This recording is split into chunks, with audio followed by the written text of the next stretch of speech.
It is my greatest honor to welcome you all to today's debut edition of the Crypto Focus Conference 2025. Today is not just about launching a book or a community, it is about the beginning of a new movement. The world is changing rapidly, and cryptocurrency, blockchain, and the digital finance are at the heart of this transformation. Yet for many, this space still feels complicated, distant, or even unsafe. This is why Crypto Focus was born, to educate, to empower, and to create awareness. Our vision is simple but powerful: to make knowledge about crypto accessible to everyone, to protect people from scams, and to build a community that doesn't just talk about financial freedom, but actively works towards it. As we officially launch the Crypto Focus book and the Crypto Focus community today, I want each of you to see yourself not just as participants, but as pioneers of change. Together we are shaping the future of finance, one person, one conversation, one breakthrough at a time. Thank you all for being here.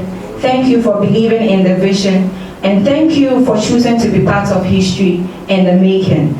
Welcome once again to Crypto Focus Conference 2025. Let's learn, share, and build the future together. Thank you very much.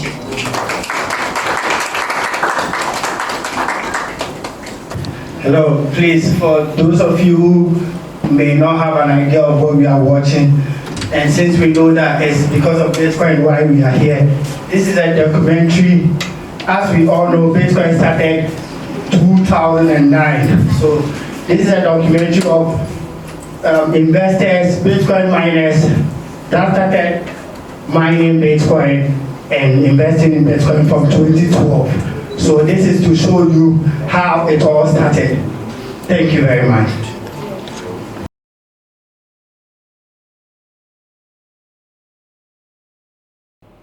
I am going to go right into my presentation. I'll be brief. So we are looking at the evolution of money. Where did we begin from? What were the various cycles as humans, societies? You know, it may be localized, it may be global, but where have we come from to get to where we are today? That is what we'll be doing. That's my assignment this morning. So the evolution of money. Yes.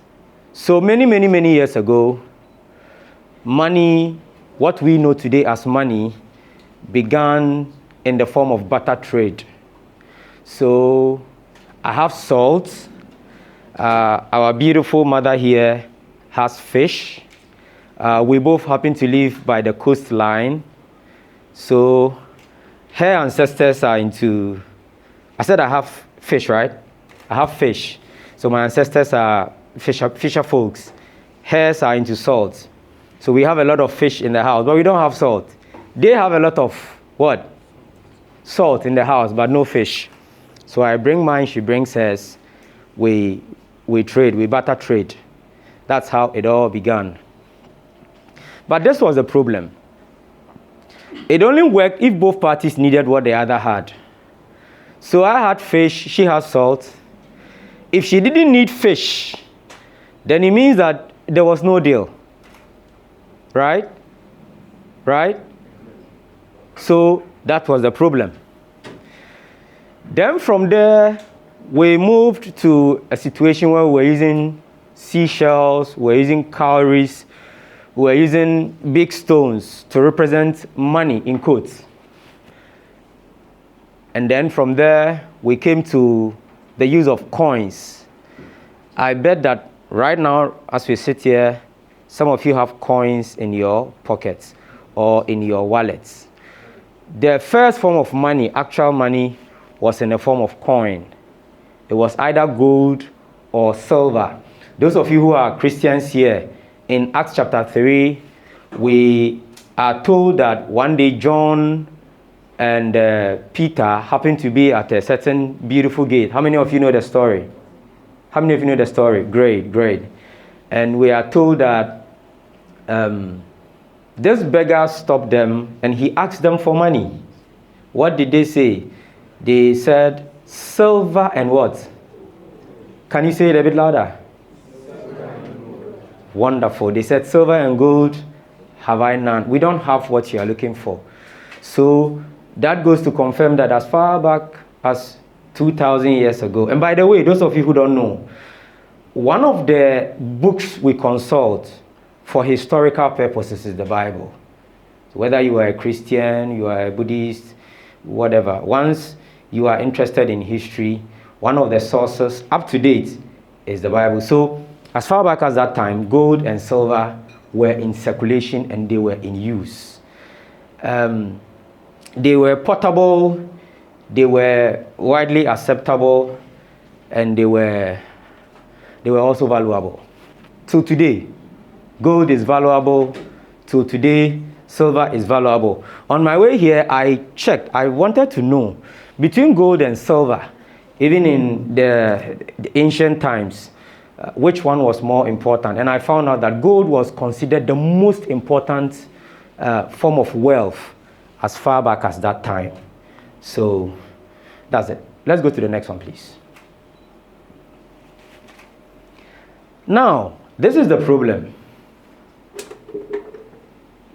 Those of you who do savings, I have friends, when they have a lot of coins or they have coins, they are back from work, they have coins, they have a small money box, they dump the coins in. Now, is there anybody here like that who does that? Good. At some point, you realize that that box becomes too heavy, right? That was the problem. These coins became impracticable to carry around, to use. So, something had to be invented. Something had to come in the place of coins. Boom, we have paper money. So, paper money came to replace the coins that we all were using, or our forefathers were using. Now, paper money meant that there had to be banks, institutions that would manage the money, that would give out loans, that would control how we assess money and how we save and how we use money. And so banks were born. Now, the word bank comes from originally a German word, and then it was adopted into the Italian literature. Okay, now it's basically in Italy it means table or bench. In Germany it meant bench or counter. So basically the same thing. So you notice that even in our banks today they still use counter, right? They still use the word counter, right? Or they still use the word counter, yes. So banks were born as commerce grew, as businesses grew, as people needed, to move around money to do a thing or two, as nations needed money to do a thing or two. So the word bank comes from the Italian banca, which means bench. Now watch something carefully. When banks came up, they threw up another problem. You know the situation where you solve a problem, but after solving the problem, it throws up another set of problem of its own, right? When the banks came up, the biggest problem we have with them, many countries have with them, is the word control. Control. Can you say that word with me? Control. Who likes to be controlled here? Good. Nobody wants to be controlled by a bullying boyfriend or a jealous husband. The problem we had with them was control. But the banks came, banks grew to safeguard money, to issue loans, and to control our access to funds. So there are times you send money from one bank to another, and the bank tells you that you can only access the money 3 days from today. Who has had that experience? It's my money. I only moved it from one of my bank accounts to another bank account. But you are telling me that I can have access to my money in 3 days. What? So the control thing is still there. And that is why this session is important, why this conference is important. Because this conference and the things we are coming to discuss here would address that control aspect. It would address that. Please, let's go to the next slide. The digital revolution and cashless societies. So then, computers, plus internet, you have digital money. Now, digital money, it is of course, it's not all the time that you need internet. Some of you know about cold storage and warm storage or hot storage. It is not all of them. For example, if you want to send money from your Momo account to somebody, do you need internet? No. Do you? Good. But if you are using, for example, the MTN wallets to do that, do you need internet? Yes. So there are situations, there are trade-offs where sometimes you need internet, sometimes you don't. So computer plus internet gives us digital money. Online banking, mobile wallets, tap to pay cards. Now, Sweden is particularly interesting in this conversation because what we have seen is that Sweden is one of the leaders when it comes to cashless money. It is an interesting country. I was looking at how they got there. But they've got to the place where less than 1% of their transactions are done in cash, which means the majority of them are done by, cashless. They do them cashless transactions. This brought speed and it brought convenience. But also it increased what? What? Can you say that a bit louder? Brought about increased bank and government control. The next one, please. So in 2008, there was a financial crisis that brought a lot of questions and mistrust for banks. If you notice, the paper money that we use, which we call fiat because it is the trust we have all come together to trust and agree that 20 Ghana cedis note actually carries that value. Right? It actually carries that value. So it is the trust. Once trust went down in 2008, the next thing people started asking was, so maybe this thing is not worth it. There has to be another way. Fortunately, there was. So in 2009, Bitcoin was born by a man or a woman or a child, because we don't know who he is or she is, called Satoshi Nakamoto. Bitcoin was not just a currency, but it was a movement. A movement in the sense that it was something that has never been before. Something we have all not seen before. These are a few of its characteristics. It was peer-to-peer. You didn't need a bank to transact in Bitcoin. It was also decentralized. No single control. It is secured by math and code, not politics, not policies. Okay. Now, the beginning of cryptocurrency is not the end of the journey. Just as many years ago, we were trading, we were using cowries, and we have Bitcoin. We believe that this is not the end, this is just a destination, a bus stop in the evolution of money. So beginning of cryptocurrency is the next chapter in money's evolution. The other speakers will throw more light on some of the things that I raised. Thank you so much. Thank you for listening.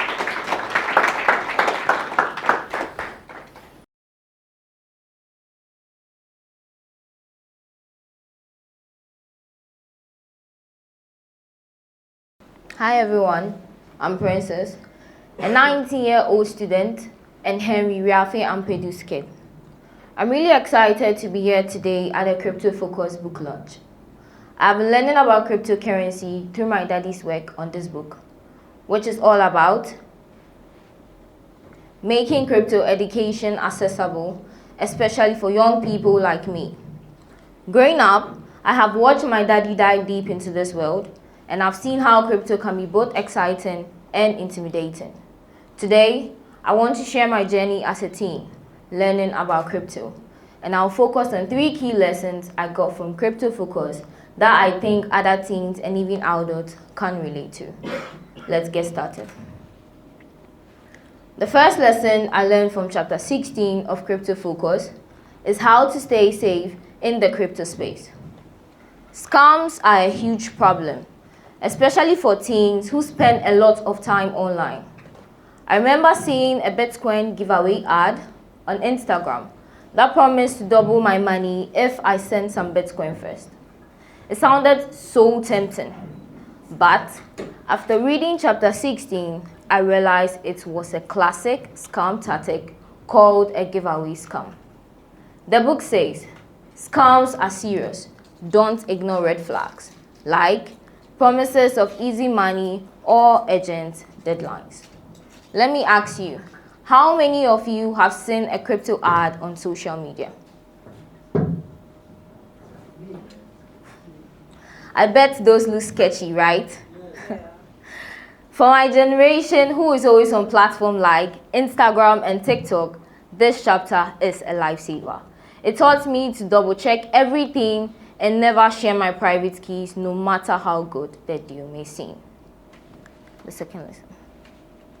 second lesson I learned from chapter 22 is the power of a trading mindset. As a teen, I am constantly bombarded with hype on social media.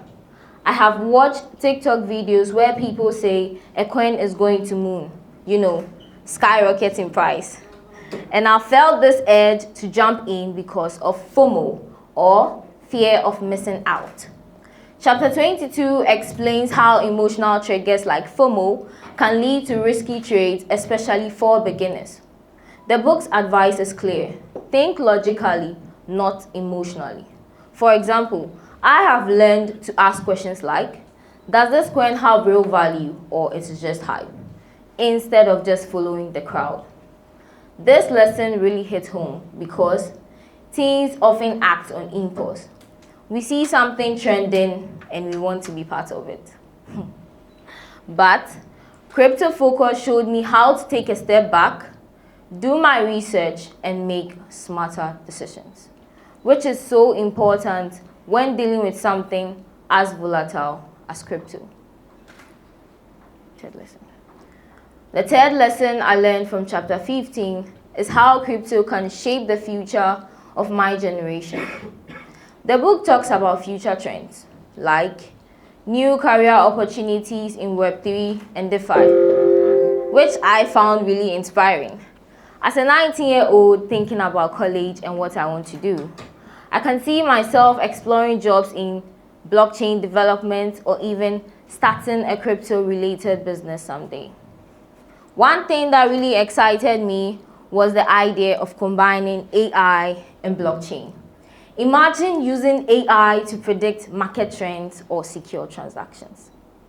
Chapter 15 says, crypto isn't just for adults, it's for us too. And that made me realize this space isn't just for experienced investors. Teens can get involved, learn, and even lead in this industry. I also learned about how crypto is changing things, like gaming and digital ownership with NFTs, which are really huge among my friends. This chapter gives me a sense of possibility that I can also become part of crypto's future and not just a bystander. To wrap up, Crypto Focus has taught me so much as a 19-year-old. I learned how to stay safe by spotting scams, think smart by managing my emotions while trading, and see the amazing future crypto holds for my generation. I really encourage other teens here in the audience and back home to read this book. It is written for us too. Even though you are not a teen, but there is so much in here for everyone, from beginners to experienced traders. I am so proud to be part of this book launch today and to share my perspective as the author's child. Thank you all so much for listening, and let's keep on learning crypto together. If you have any questions, I'll be glad to chat after. Thank you.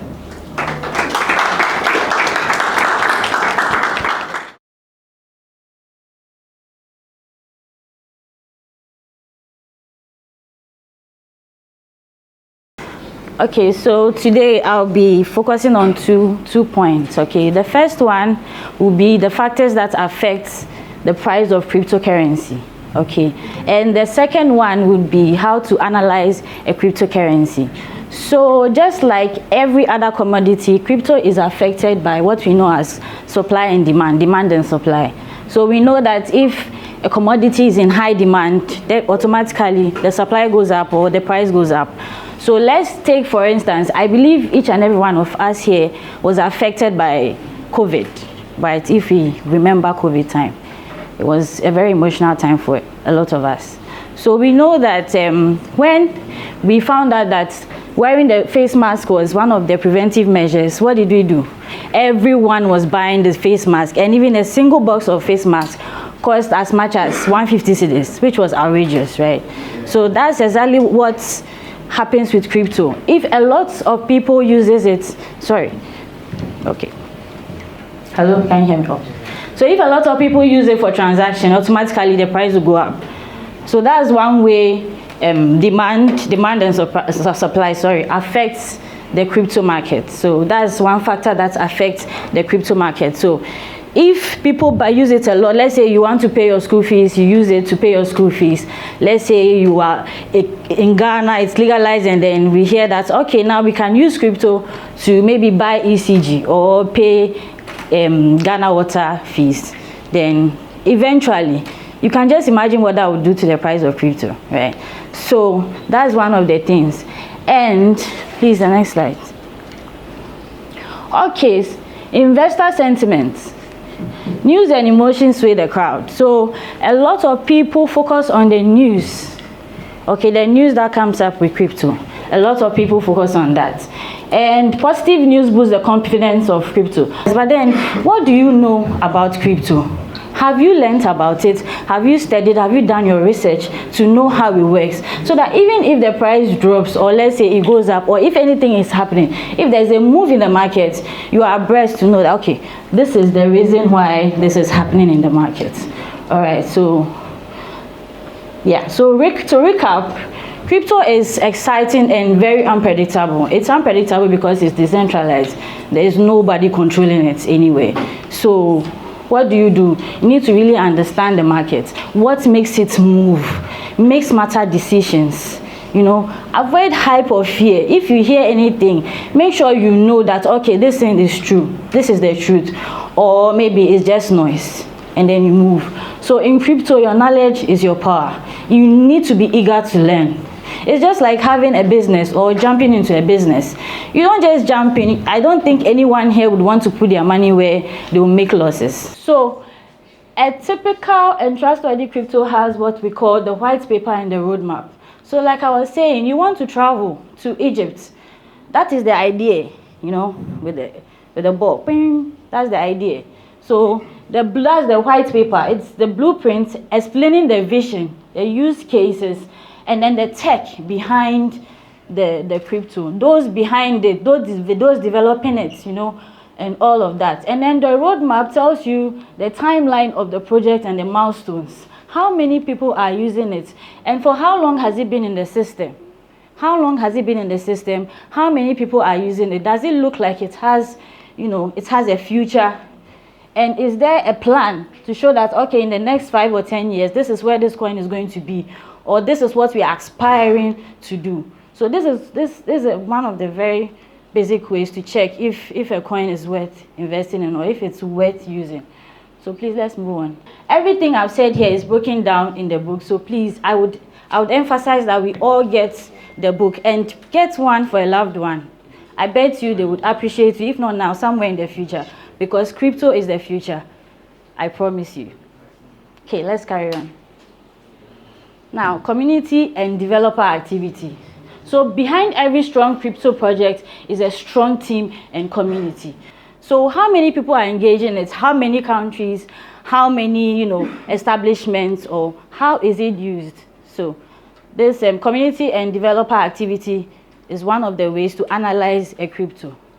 Now, market metrics and technical indicators. So before you choose a coin or a crypto, you need to know some of the key metrics: the market cap, the price times the circulating supply. So the price of the crypto times the circulating supply. The circulating supply tells us what I have just explained, you know, how it's being used, how many people are using it, how often it's being used, and how far it's going. So these are one of the things. And then trading volume, activity and liquidity, how many people are selling, how many people are buying, how much is coming in, how much is going out, how much is retained, the demand and the supply of the coin.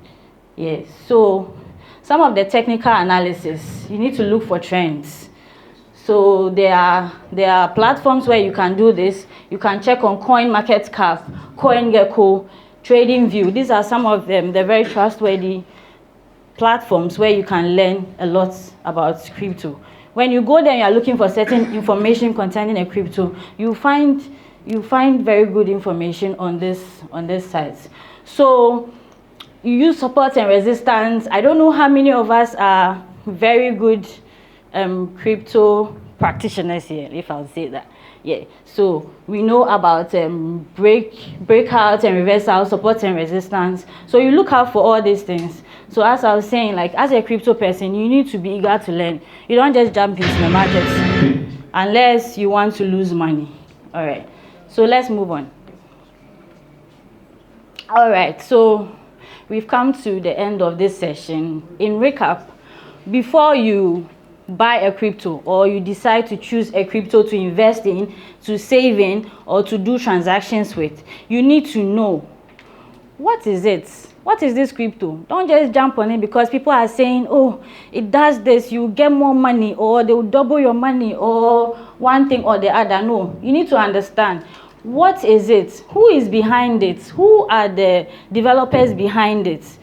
Who are using it? Are they using it? How many people are using it? You check the market cap. You need to check for all these things. Does the numbers make sense, or do they look made up? Please, if you want to invest in crypto, you need to know that you must not be lazy. You must be willing to learn. Okay? You must be willing to learn.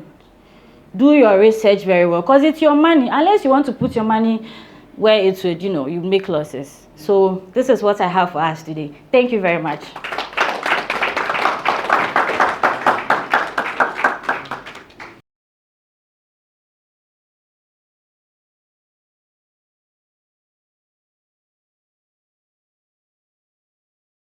Please, are there any newbies here? Anyone who knows nothing about crypto here? Okay, I feel here. Okay, so I'll select 10 people here and get you a book. That's from Hopium. Yes. Because education is very important in cryptocurrency. Education is really, really important. And some years ago, you couldn't get any material anywhere to learn about crypto. You'll be just going here, you come here, go here, you come here. But now, Crypto Focus is doing something great, really, really great.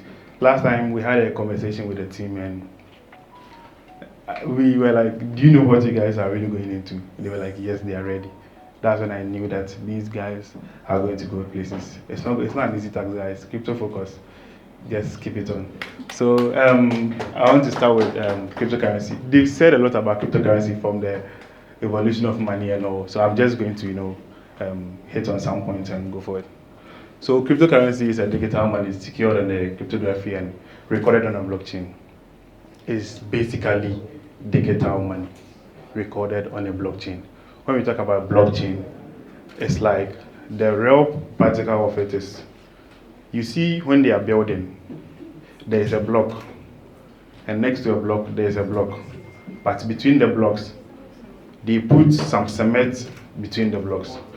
A mortar, yes. So with that, it links to the next chain, the next block. That is blockchain. Then it keeps going. That's the basic understanding of blockchain. And crypto is the digital money on the blockchain. There are importance of blockchain where I'll hit on it. Please, can you go back to the slide, the first slide. So there are some examples of cryptocurrency. That's where you see Bitcoin, Ethereum, and stablecoins. So Bitcoin is a store of value. You've heard that some years ago, someone said he invested in Bitcoin around $1,000, and now it's around $115,000. It's a store of value.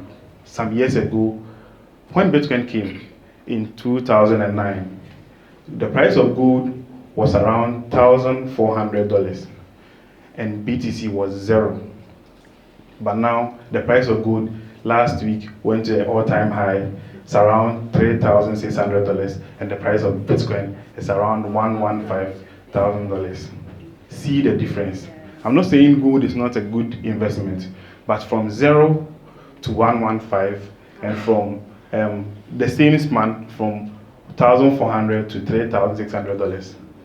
See the difference. Which one will you invest in? That's a question to you. So the next one is Ethereum.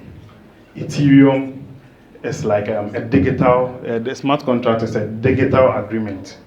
So we can go, okay, you and I, let's go on agreement that, okay, when we meet this demand, the blockchain will automatically release.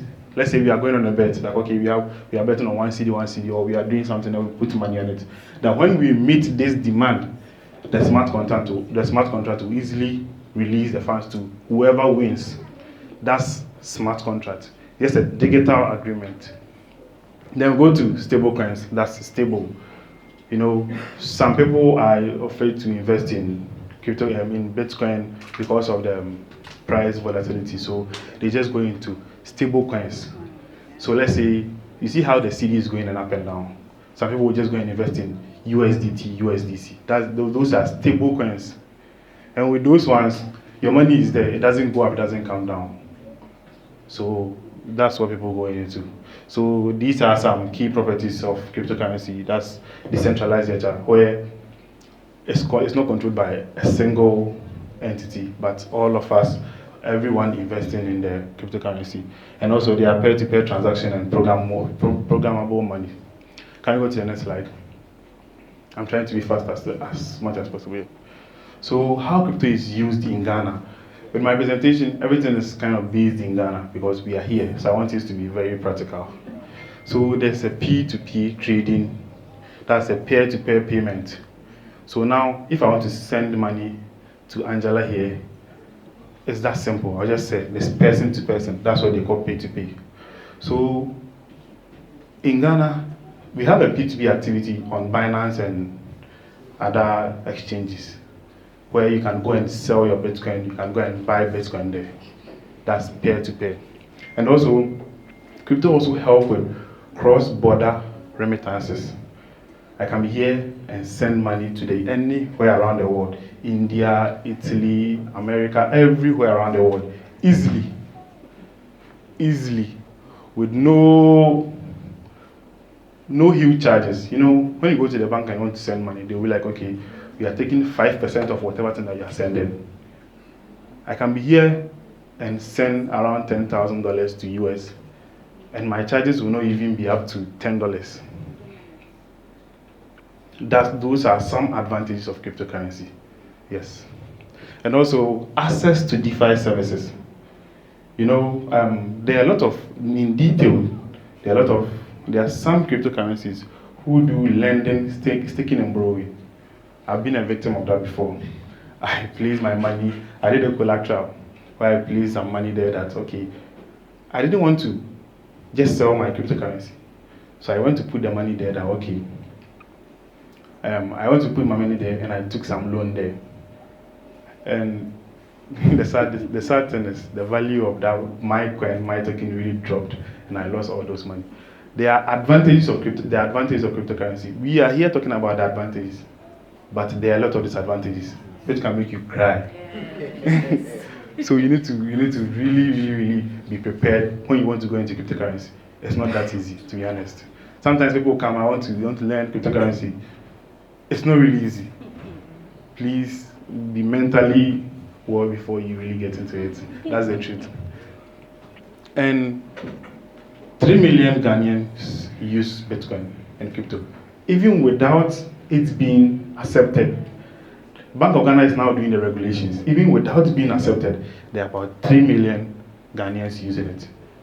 So imagine when the Bank of Ghana accepts or they regulate the cryptocurrency space. So you see $3 billion in cryptocurrency transaction in Ghana alone. It's not accepted in Ghana yet, but see, $3 billion. But you not hear about crypto and Bitcoin in Ghana here. but they are $3 billion within a span of 1 year. There's a lot of money in this space. Get into it. So can I get into the next slide? So these are the positive factors boosting the Ghana adoption in cryptocurrency space. The remittance. I wanted to send money to Denmark some time ago, and I went to, I think, what's the bank? UBA. It took like 2 weeks before the money got there. 2 weeks. I was following them every day. Meanwhile, there was a deadline for the payment that I need to make. But with cryptocurrency, I can be here and send Bitcoin, and in less than 3 minutes, the money will arrive. I can even track the money on the blockchain. That's how safe and how transparent the blockchain is. You understand? So the remittance really helps people, because when I want to send money, I'll just be here and send it that simple, without going through the bank and that long process. So this has helped in adoption. And also the youth and mobile first user. Now it's really simple. Almost everyone has a smartphone. So that has really helped in the adoption of crypto, because I can just be on my phone and just do transaction and just learn how to trade and do everything on my phone that easily. And also growing fintech integrations. Some time ago, you couldn't, Binance and mobile money there was no interaction, there was no integration yet, but now integrations are going on. There are a lot of projects in Ghana here, like Crypto Momo. I don't know if you've heard about it. You guys can go and check about it. You can just click on some short code on your phone, then you just send Bitcoin to anyone's number, or just sending a text message to someone. That's what they are integrating now. So this has really helped. And also regulatory momentum. The Bank of Ghana at the moment, they are in talks with players, the crypto people in Ghana here, trying to regulate the cryptocurrency space in Ghana here. The next slide, please. And also, these are the negative things slowing the adoptions. Scams. Crypto is not a scam. People are using the idea of crypto to scam people. When I want to scam you, I will not tell you to send money from your mobile money to my mobile money, because now your Ghana card, everything is linked, so you can be caught easily. But when I tell you to send money from Bitcoin to my Bitcoin, I don't know you. I don't know the person behind the address. So they use the idea of cryptocurrency to scam people, but crypto is not a scam. And there's this thing called a rug pull. I think Angela talked about meme coins. Meme coins, sometimes Angela said she was referring how you need to do your own research before you get into all those things. Someone can do meme coins and make a lot of money. It's a high risk game, 99% risk. You can go and put your money there, and the next moment you'll not find anything. I've been a victim of that. Still today, I still do it because I'm really into it. I want generational money. So you go and put some money that you think that, okay, this money, if it gets lost, you don't mind. You understand? So sometimes you go and put, let's say, $100 just as a test. Because those meme coins, you can go and put $100 there, and in the next moment, you don't know what can happen. You can boost to around 20,000, 30,000, 300, just huge money. You understand? So it takes a person who is a high risk taker to do that. But I wouldn't advise you guys to go into that. You will cry a lot. So volatility has also helped in the decline, because you hear that Bitcoin is going high, the next moment you hear Bitcoin is going low. You understand? Nobody wants the investment to go low. So I can go and invest in Bitcoin, and the next moment it's going high. Maybe you can also go and invest, the next moment it's going low. So you need to understand all those things before you get into cryptocurrency. And also platform and exchange failures. There have been a lot of platform failures in the cryptocurrency space, such as the FTX, the exchange collapse and all. It was very sad, where people woke up the next moment they lost all their money. Understand? If it was you, it's not an easy thing, and People are saying people are giving a whole lot of reasons that why it came up, but this has slowed the adoption of cryptocurrency, not just in Ghana, but in the whole world. And also limited formal banking. In our banking system, people are not, there's limited, now registration is even going on. I saw my man just come in here. I think he's part of the people engaging the Bank of Ghana in terms of how to regulate the cryptocurrency space here. Regulation is good in everywhere in the world. Sometimes they might regulate and say we should pay 5% tax of every transaction. It's not easy, because some time ago there was no charges and all. But we are in a country where we need to pay tax, so we need to accept all those realities. You understand? So when they regulate and they bring some whole lot of charges and all those things, please, we should understand and follow because they know what they are doing. In Bank of Ghana, they will say, don't regulate what you don't understand. That's why they are engaging industry players for them to finish the regulation. So we are waiting for them. They said September, but we are still waiting for them. Yes. So the next slide, please.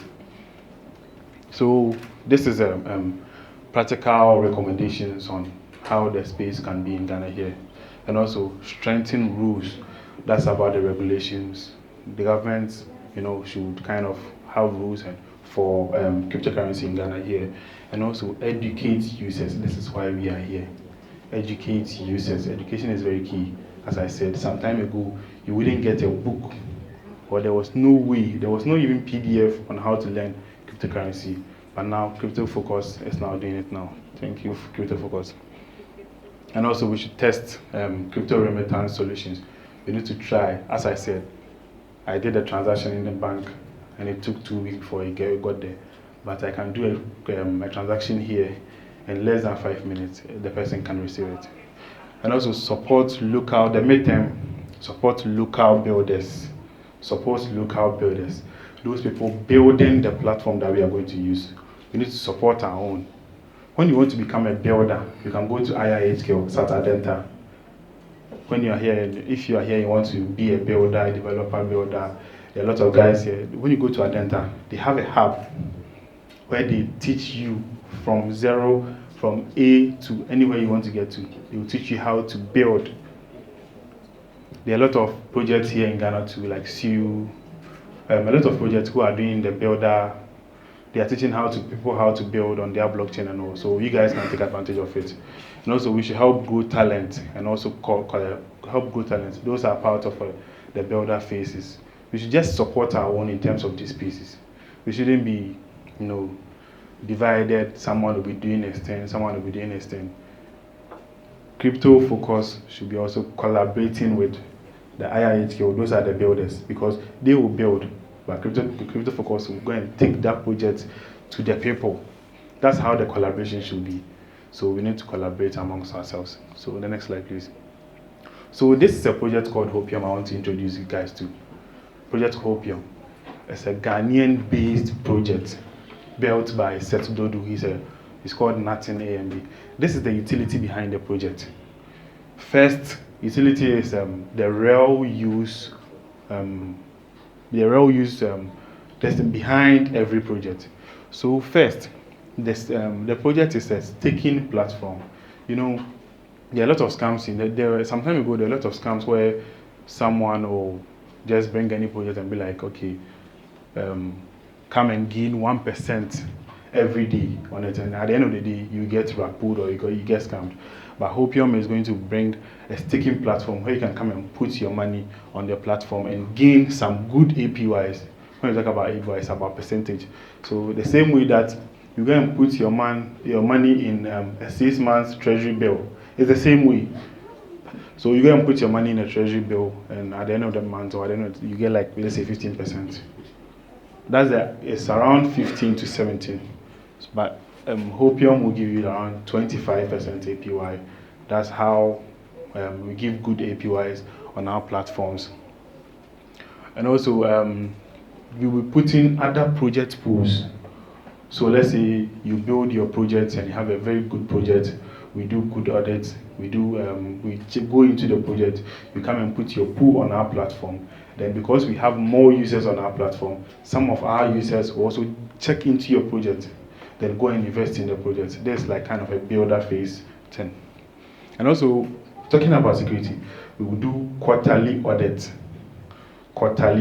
where every quarter we will do auditing on our blockchain to see how secure our platform is. And also, so you've seen that in terms of investment, let's say on a normal, you go and put your money in a bank. Then, if you are doing an investment, for 6 months, you're not going to go to the bank because you have your money there. It's there. You're just waiting for your percentage or your profits. So on the platforms, we see it. Maybe we are thinking it will be kind of boring because I'll just go and put my money there, and I'll not even visit there because till my APY is up. So we built an in-house game on our platform. That's called a GameFi. I think one of the speakers talk about GameFi is a part of crypto where you can go and play a player-to-player, player versus computer on the platform. So we have 3 games on the platform. That's a coin flip, where there's a 50-50 chance coin flip like this. Then you can play with it. So you put your HPM. You're going to use HPM on the platform. Same way on, let's say, Betway or Sportybet, that you use Ghana cedis on the platform. So you're going to use HPM to play the games and all. So the next slide. And also, these are some of the benefits you're going to get when you invest in Hopium or you stake in Hopium. So we are currently on a pre-sale where the minimum stake is around $40. 40 USDC, where at the end of the year, you're going to get 25% on the. So we are going for a 2-year stake. The reason why you're going for a 2-year stake is because we want sustainability on our platform. We don't want a situation whereby people you go and buy, people will sell their tokens immediately. They get their tokens. You understand? On launch date, people really sell. It's hard for people to buy. So we are going in a 2 years, so we don't want any rug pull on that platform. So it was really a hard decision because it's not really common the cryptocurrency, but we had to take the good step for the betterment of our users. These are some other amounts you can stake on our platform. That's around $500, and also we have $1,000, $10,000. We have a $30,000 too. So our target raise is around $6 million before we launch, and people will be like, $6 million, are you guys for real? This is so normal in the cryptocurrency space. Thank you. The next slide. So let me talk about this. This is going to give you guys a lot of money. So this is Hopathon. When we talk about Hopathon, it's Hopium airdrop. Hopium airdrop. So we've allocated 5% of our total supply to airdrop. 5% of our total supply to airdrop. So let's do a quick math. We are looking at listing our coin around 0.03. That's the listing price. So 0.03 times 5% of the total supply. How much is it going to be? Please, let's do this quick math.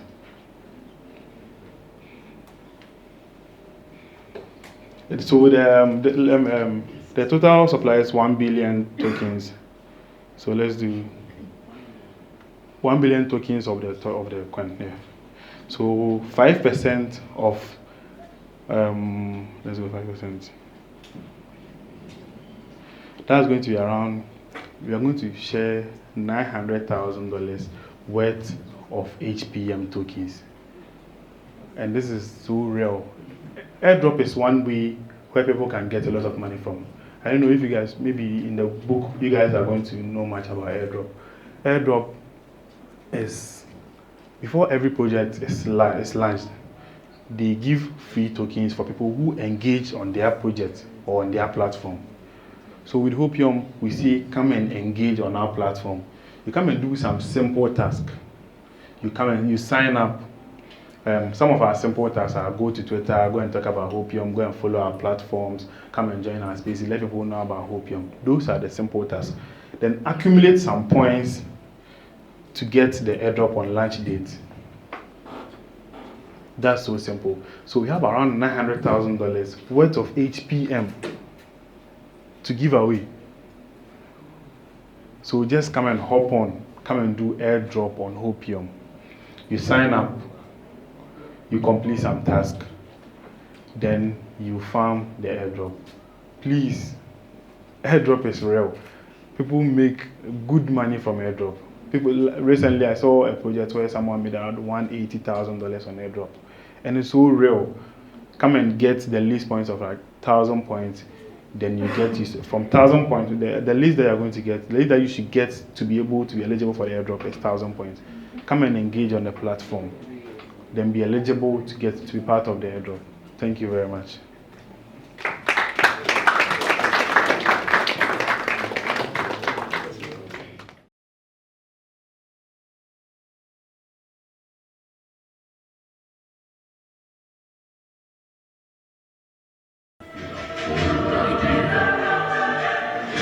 Single step to a global footprint with over 40 million client events and more than 80 industry awards.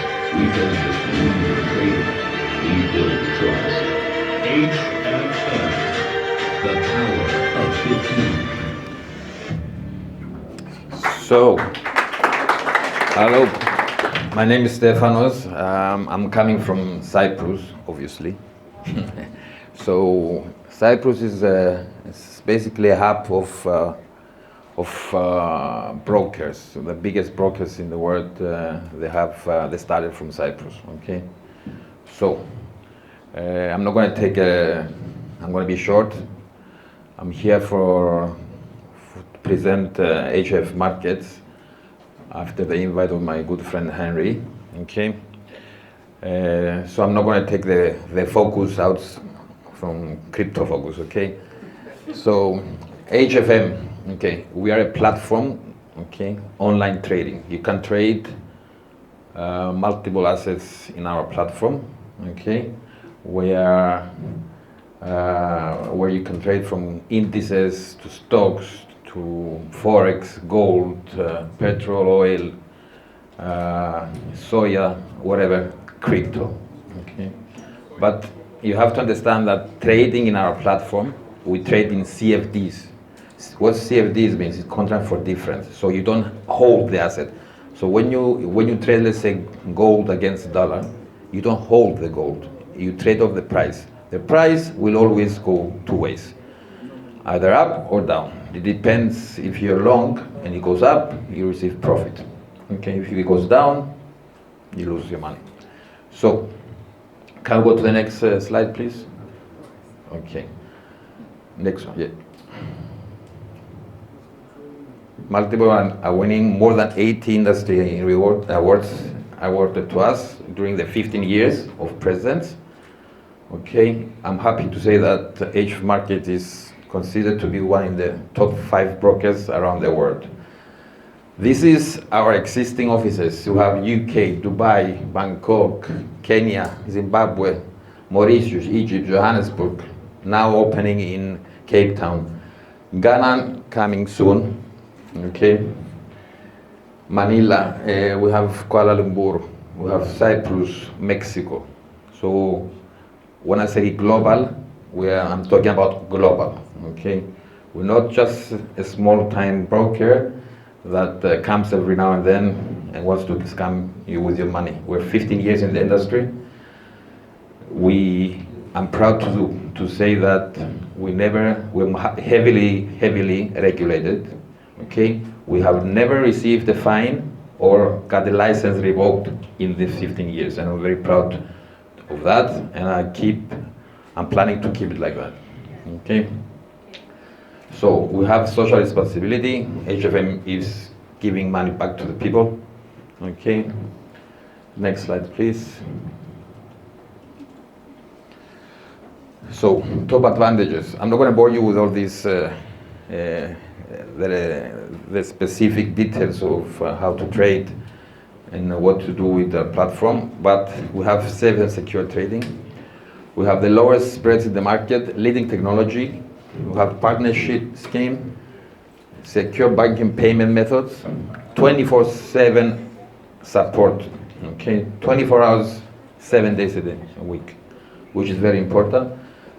I'm proud to tell you that we are the #1 broker in the world, I believe, to invest heavily in education, because we do not want you to come and blow your money. Because what is for me? You're gonna come once, you blow your money, and then you're never coming back. Correct? Yeah. So you have to do these lessons. You have to learn about how to trade. Okay? So for my best interest as a broker is to teach you how to. Okay? Because we want you to come back and back, you know? So ultra fast execution, 0 swaps, mobile app. We have a mobile app that you can train from your mobile. Leverage up to 1 to 2,000. Very easy onboarding. Next. So we launched before we had only US dollar or euro accounts. Now we launch this Ghanaian cedi just for you guys, so you can deposit in cedis, not in dollars, so you don't lose exchange. Okay. Thank you. Next one, please. We have different programs. One of them is Refer a Friend. Maybe you heard about. We are sponsoring currently the Big Brother Niger. So, and the Premier League in Nigeria. We have 3 offices there. So we're the main sponsor of Age of Niger. So we're not playing around, you know what I mean? Yeah. Next slide, please. 1 week ago, we gave this beautiful Mercedes. Okay. A guy from Kenya won it, actually. Okay. It was a competition going trade gold, drive gold. So you trade in gold and you get points and you have the chance to win this. A lot of people won trading stations, iPhone 16s. Next one, please. So, as I said before, multi-asset broker, more than 500 trading instruments for you to trade. Forex, metals, oils, indices, EFTs, commodities, shares, bonds, and crypto. Okay. These are crypto accounts. So now you can deposit in crypto and withdraw with crypto. Ultra fast. Okay.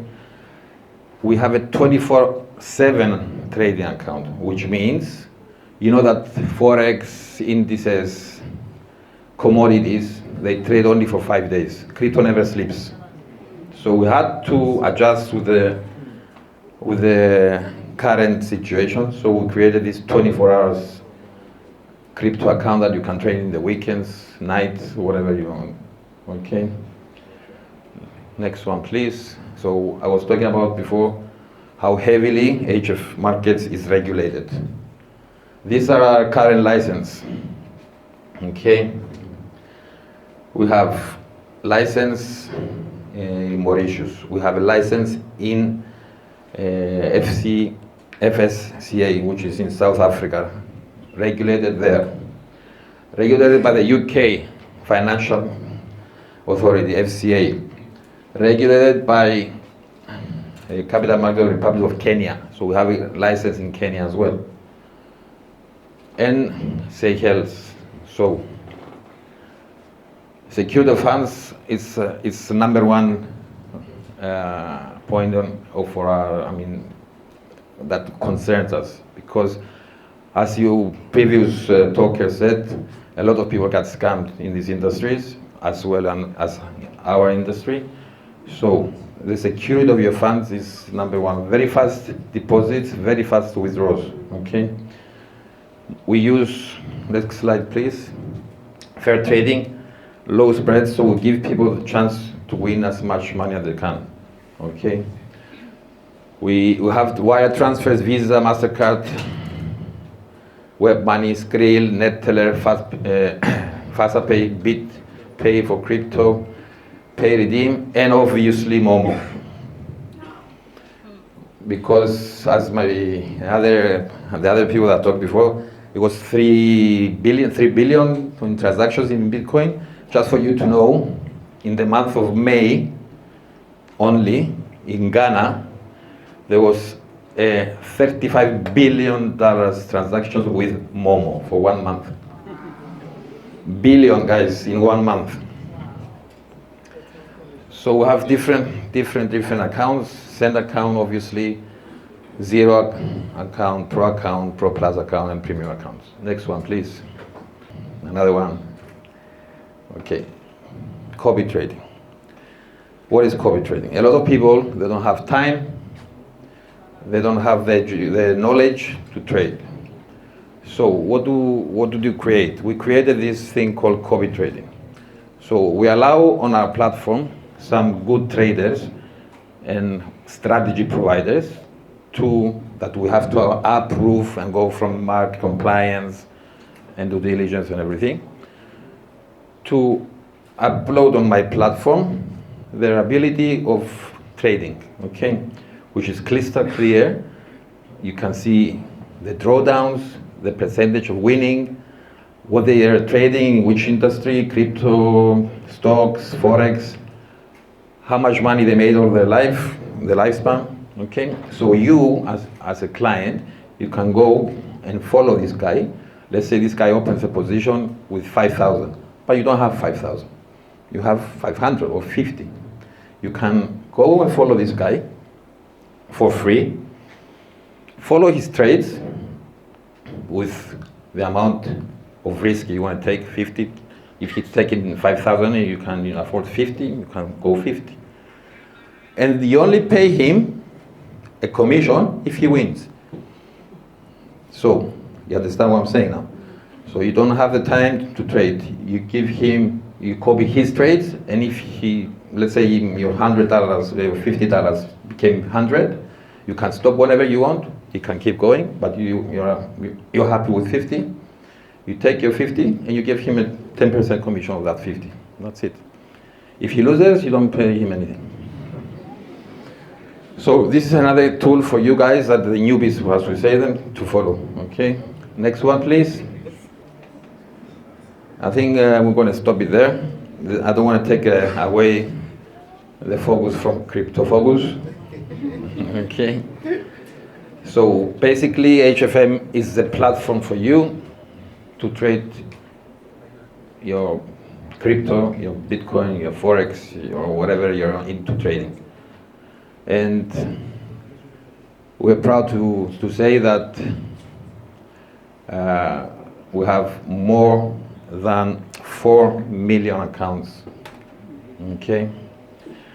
And we've been in the industry for 15 years. And we keep growing, and we're gonna be here for another 15, hopefully. Thank you guys, thank you for having me.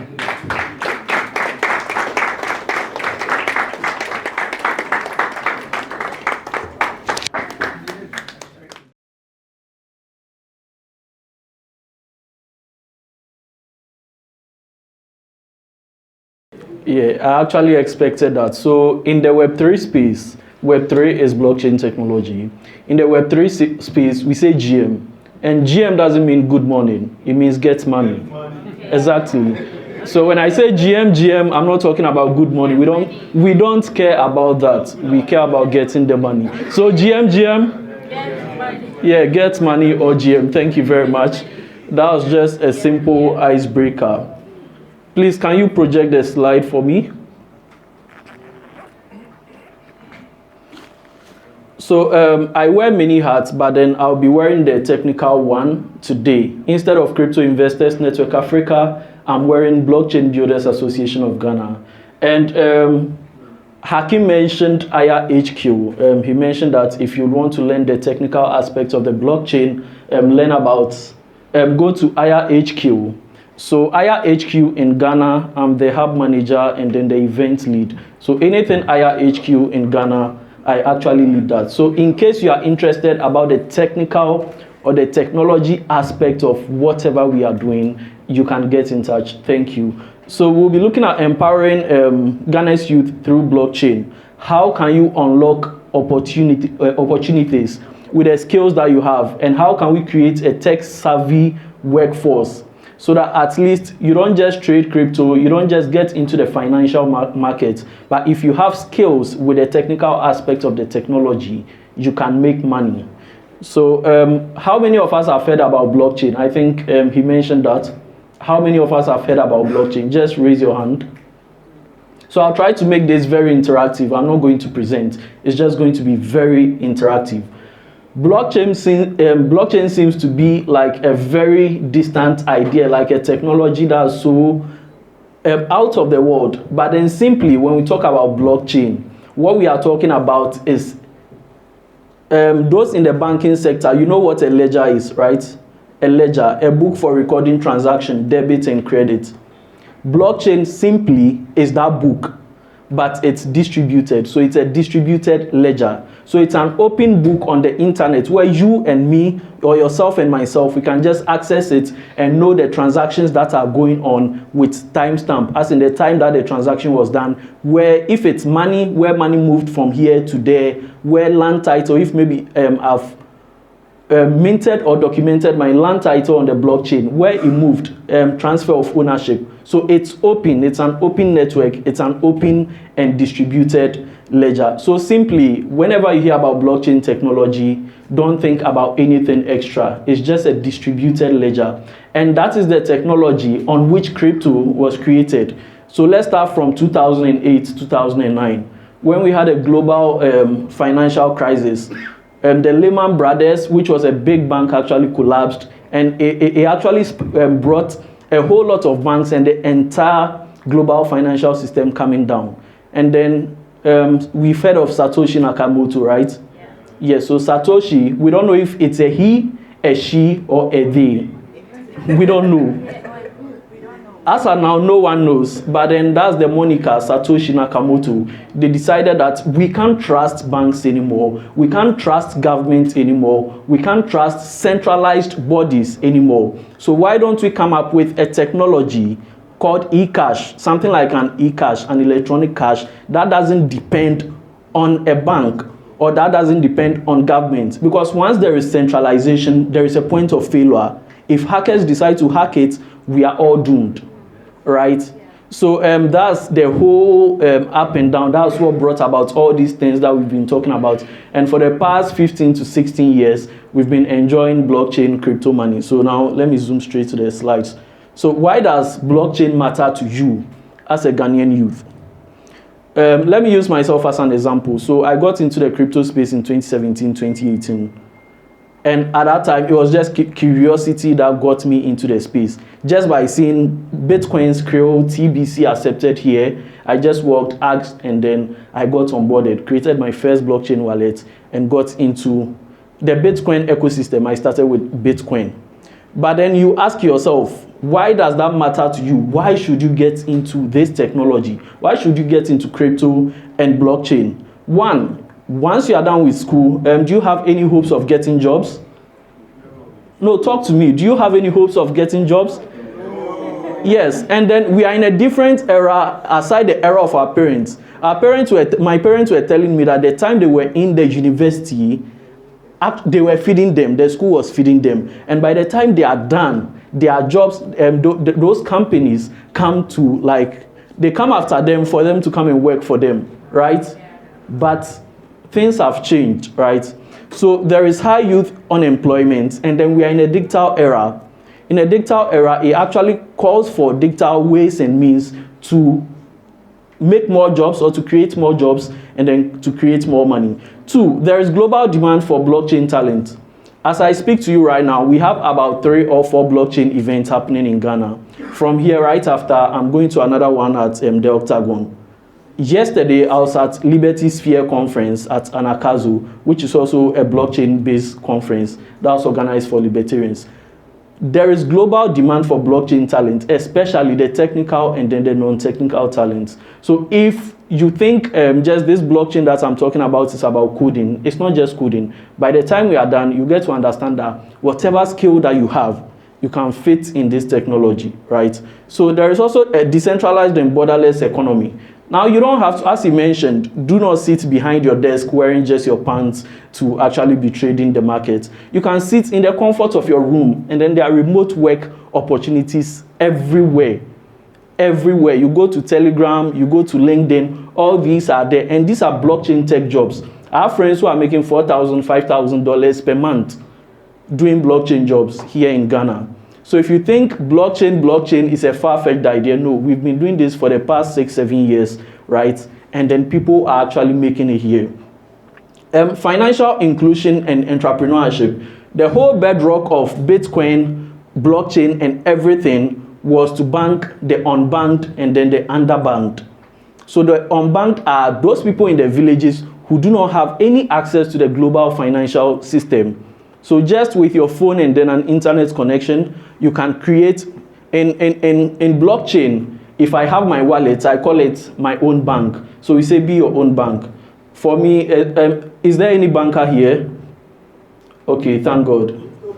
Crypto bank, exactly. So for me, I don't remember, I really don't deal with the banks, right? For over 5 years ago, I don't deal with the banks. Whatever I need, my wallet or my bank is my wallet. And that's how I've been moving, like over the years. So financial inclusion, my grandmother somewhere in the village with just a phone and internet connection can have access to the global financial system, can participate in the dollar economy, right? That's what blockchain, Bitcoin, and crypto brings to us. And entrepreneurship, the technology, as I mentioned, is open. There's no technology. For example, Momo, let me just use Momo as an example. Momo is a very great technology, right? But it's centralized.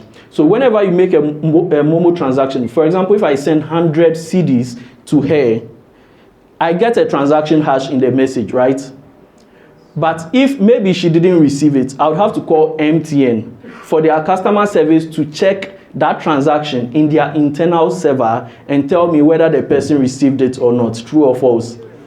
But with blockchain, we have a term we call don't trust, verify.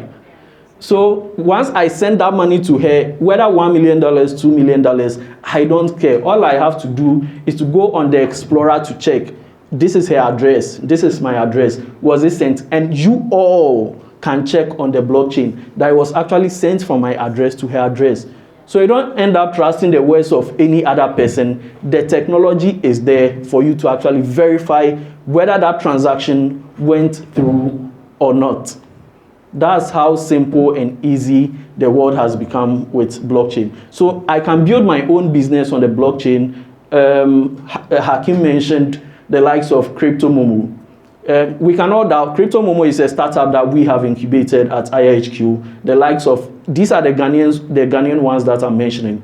Crypto Momo, Socasm, Lenway, and then Fiat Send. All these are startups that are building on the blockchain. These people have created their own apps, their own solutions on the blockchain that people are using. So for example, Crypto Momo, I'm saying build, own, and scale businesses. You can dial star 928 star 170 hash.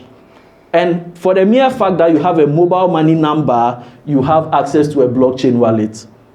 These are young Ghanaians who have thought about the technology. Okay, if Momo came and then it linked my wallet to my phone number, then I can actually link a blockchain wallet to the phone number. And I can send money from Ghana to Nigeria, everything. I can send my grandmother crypto while she's in the village, and she can send it back, or like vice versa, right? So there are startups. I'm not talking about the startups that we have from South Africa, from Nigeria, from Kenya, from Uganda, just Ghana. So this is to show you that it's possible to build and scale on the blockchain. So now what is Web3? I'm sure I didn't come early, pardon me, but I'm sure you've been taken through the concept of Web3. Web3 is simply blockchain technology. Web3, simply blockchain technology. So let me just take us through the iterations of the internet, how the evolution of the internet, how the internet has evolved over time. And this current Web3 that we are talking about, this blockchain technology that we are talking about, is another layer of the current internet that we are using. So for example, Web 1, those times when we were young, Facebook, you could only read people's posts, right? How many of us experienced that? Facebook, when it came fresh, it was just a static read-only pages. So that was Web 1. So you just scroll through, read, and then you can reply. So I can see him or her post, and then, oh, wow, she's doing well, she has gotten a job, all this. But I can maybe say congratulations and then the rest. That was the first iteration. Then came Web 2. So from 2000 to the 2020s, and still Web 2 is what we are using. So now information-centric and interactive. So now I can read and then I can write. I can see whatever has been posted or whatever has been sent. I can comment, I can do video calls, I can do all these things. This is what we call Web 2. And Web 2 is the current internet that we are using. Then Web 3, so Web 3.0. Currently, we even have up to Web 5. Who knows Jack Dorsey, the former founder of Twitter or X current? Yes. So Jack Dorsey was in Ghana, I think 2-3 years ago. Now he is focused on Web 5, while we are now hearing about Web 3. That's how fast, technology is evolving. So if we say, oh, we want to wait for government to come and do this, Charlie, 20 years, we'll still be stuck at where we are. So as technology is evolving, as young people as we are, we have to start moving at that speed, because we're already behind. We are like way behind. We are talking about this, and then there is a 13-year-old boy somewhere in the Philippines creating a meme coin, getting to $500 million and then scamming people with this technology, right? And then there are also young people positively making use of this technology to make money. They are raising investment funding, and we are sitting here complaining about unemployment. So Web3, it's focused on you, the user. So user first. And in Web 2, one thing that you should note about Web 2 is, with these companies, they have a centralized server, right? So Netflix, the likes of Meta or Facebook, Google, Twitter, Amazon, AWS, they have a centralized server. So you cannot access information that they have, unless maybe you write to them and then they release those information or that data to you. But for Web 3, it's open. There is a browser called Brave browser. Mostly for Brave browser, it doesn't really permit ads. So if an ad will run on my browser, just like how you are watching YouTube and then an ad will come. Do you know YouTube is profiting from that ad, but you are not? But in Web 3, now I can use solutions where I'll see that ad and I'll say, well, before the ad, I'll be asked, do you want to see this kind of ads? If yes, whatever value that the company is getting from the ad, the smart contract will make sure that I also derive value from it, right? So with Web3, it's user-centric, it's decentralized, no one really controls it, built on the blockchain technology, it's private and very secure. Now, let me, this is not part of the slide, but I'll try to take you through how the blockchain technology works. Then you get to understand how Bitcoin works, how crypto works, because of course, it's crypto focused. So as I said, I'm getting technical, but let me move to that point where you understand how crypto and then how crypto works on the blockchain technology. So on the blockchain technology, this is what happens. We deal with transactions, right? Mostly transactions. And it's also called the Internet of Value. If I decide that I want to send $1,000 to him, the name is Stefano. So if I decide that I want to send $1,000 to Stefano, what I'll do is I'll actually make that transaction like, okay, I want to send $1,000 to Stefano. That transaction, or what I want to do, is going to be broadcasted to a network of computers, which we call nodes. So sometimes people will say, oh, I'm mining Pi, I'm mining this, I'm mining. Do you know what actually you are doing? You are availing your phone or your computer or that machine to be used to record and process these mathematical transactions. And by your phone, I mean the CPU of your phone. That's simply mining. So it means it doesn't have to go through MTN server, but your device can confirm, hers can confirm, his can confirm, and when those confirmations are made, so once I broadcast that transaction, the network of computers or phones or whatever, the CPUs, will check and see, okay, does Kwame have the $1,000 that he wants to send?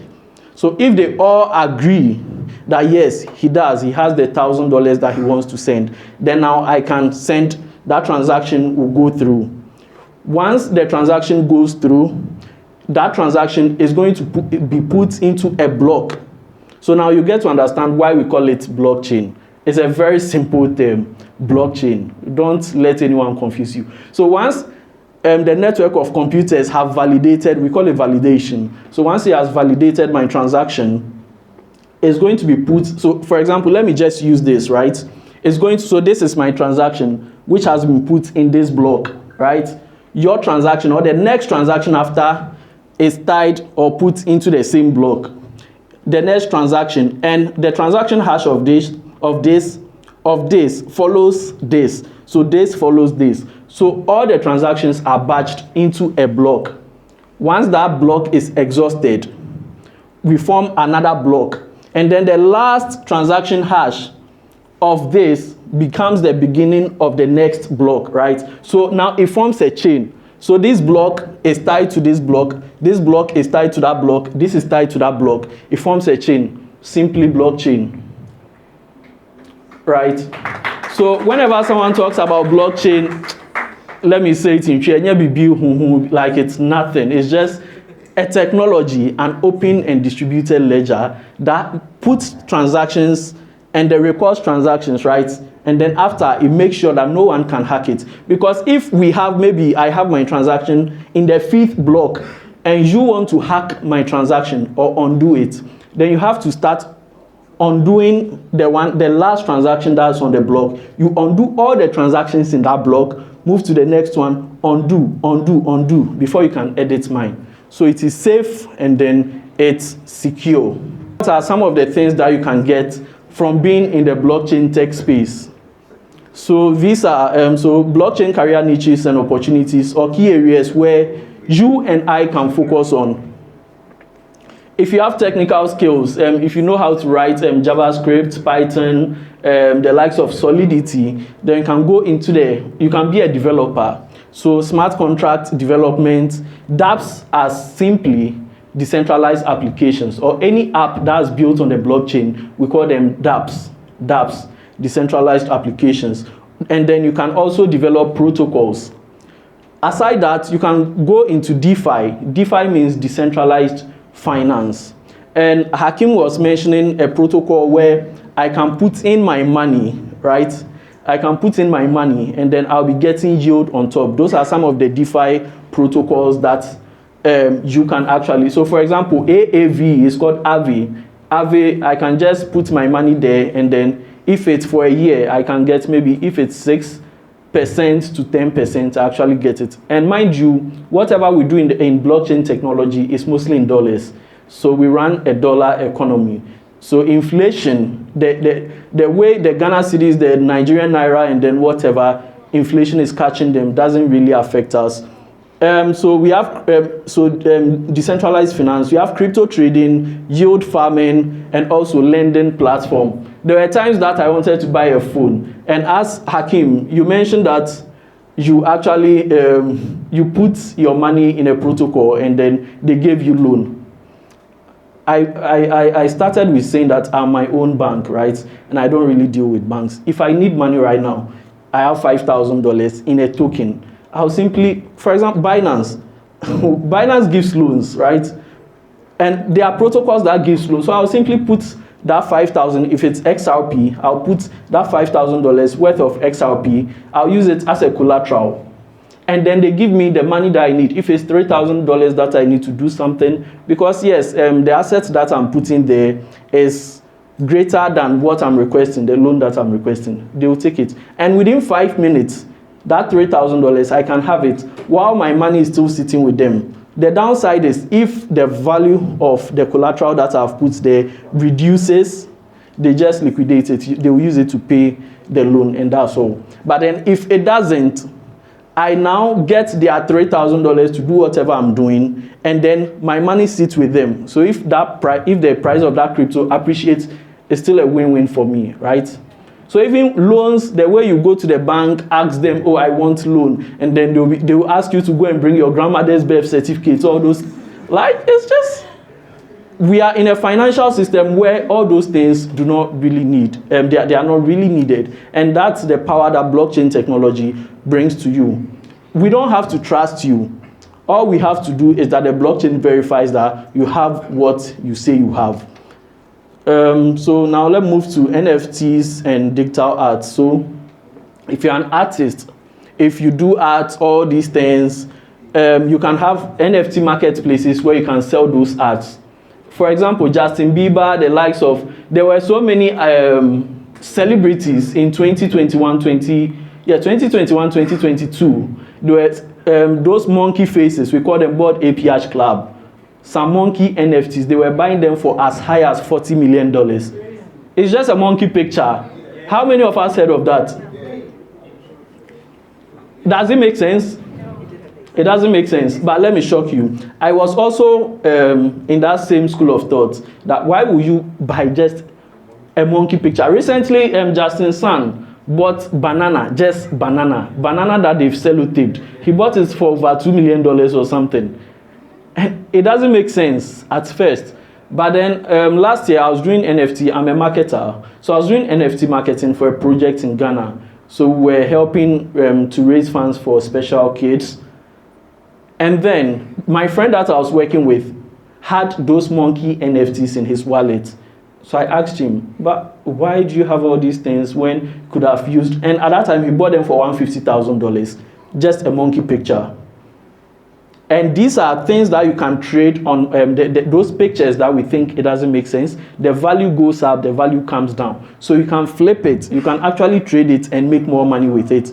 Secondly, because I'm part of that club, we have Bored Ape Yacht Club, Mutant Ape Yacht Club, we have Doodles. These are NFT communities. The fact that I have that NFT gives me access to those who are also in the same community. So if an NFT costs $100,000 and someone buys it, you should know that that person actually has that kind of money. So I can now connect with them because, yes, I'm an ape. So they call themselves apes, those monkey pictures. I can now connect with them. Whatever I need, they can. It's just like a community, brotherhood, right? So that sense of belonging, it gives you access. And then they have like high net worth events where because you have the NFT in your wallet, you do not even have to pay. So your pass to those events and then those networking mixes is the NFT. And this is all based on blockchain technology. It might not make sense to you now, but I think when I have that kind of money, I can even buy an NFT for $1 million because there are benefits or they are worth, it's worth it, yeah. So that's NFT project managers. For you, maybe you don't know anything about all this technical stuff. Can decide, okay, let me be a project manager. We have project managers in Web 2, right? So let me just manage this NFT project. Make sure that, okay, this goes, this person is doing this, that. And then you are going to get paid for it. Now, let's go to GameFi and then the metaverse. The metaverse. How many of us have heard of metaverse? So if you realize, Facebook used to be Facebook Inc., right? Now it has been changed to what? Meta. Have you asked yourself why Mark had to do that? Yes, so the metaverse is just a virtual world, a virtual reality world where people can just interact. And there were, way back 2022, artists or US artists were hosting shows in the metaverse. These are some of the, excuse me to say, the crazy parts of the technology. But yes, with just my VR, I can attend Justin Bieber's show. What's this guy's name? I've forgotten. But yes, they were hosting shows in the metaverse. People were selling lamps in the metaverse. And then, I've forgotten, Snoop Dogg. Yes, Snoop Dogg had a land in the metaverse. And people were just happy to say that, okay, I'm the next door neighbor. I own the land next to Snoop Dogg on the blockchain worth millions of dollars. But then that also gives you access, right? So that's NFT for you, GameFi, the metaverse. Then we have crypto marketing, which I do, crypto marketing, content creation. And for a chief marketing officer in the crypto space, your annual salary, the least you can get is $120K. $120,000, and then the most it can go above $200,000 per year. That's annual salary. You can go into content creation For example, Crypto Focus, you do content creation for Crypto Focus. You talk about what Crypto Focus is doing, the book that's about to be launched, all these things. To the ladies who are so much in love with TikTok and then IG and other things, you can be a content creator in the Web3 space. So education, blogging, social media, all these are roles that you can take part of. We have DAOs and governance, so community management. So mostly in the Web3 space, we deal with community, right? So this is a technology that brings other people together. Community is key in Web3. I belong to a community called SMC DAO. And that community, we have our utilities. We have built utilities, including a wallet on the blockchain, which in 3 months has processed over $860-something million. It's from Africa, from Nigeria. My friends are the founders, they are from Nigeria. And then we launched a token. That token, as of last month, the all-time high reached about $280 million from Africa. And when it comes to crypto, Nigerians are like, I love them a lot. Because myself, I'm even turning into a Nigerian, right? There is value in this new economy. For Ghanaians, when such things are presented to us, we think, oh, this thing is calm. This thing, like, is government coming to regulate it? Government hasn't said anything about it. Government is also watching other governments to take the lead before they come in. So if you don't wait on government, maybe in the next 10 years, then you get into it. So we have DAOs. When we talk about DAO in crypto, they are decentralized autonomous organizations. Decentralized autonomous organization. So it's a community where no one person gives orders or controls it. So these are autonomous organizations that are not dependent on leaders. We are all contributors. So if there is something that I need to do or something that we need to do as a community, we'll all vote on it. And the one that has the highest vote wins. So I won't say I am the founder, so maybe we want to give some grant of $25,000 or $50,000. So you should take it, he should take it. No, it doesn't work like that. We all vote on it, and then the best person wins. Mr. MC, please let me know the time that I've left so that, okay, thank you very much. So community management, as I mentioned, community management is a key thing in crypto. Where you manage, like on Telegram, because people join Telegram, people join like WhatsApp for various blockchain crypto projects. You just, your role is not to do anything, but then to sit there and then moderate the chats in the Telegram page. Right? So maybe you are watching so if someone maybe posts something that's not related to what the community is about, you ban the person, or you just, if someone asks a question, you reply, and these people are making good money in the Web3 space. Then governance proposals. Yesterday, as I mentioned, I was at one conference, I spoke at one conference, Liberty Sphere conference.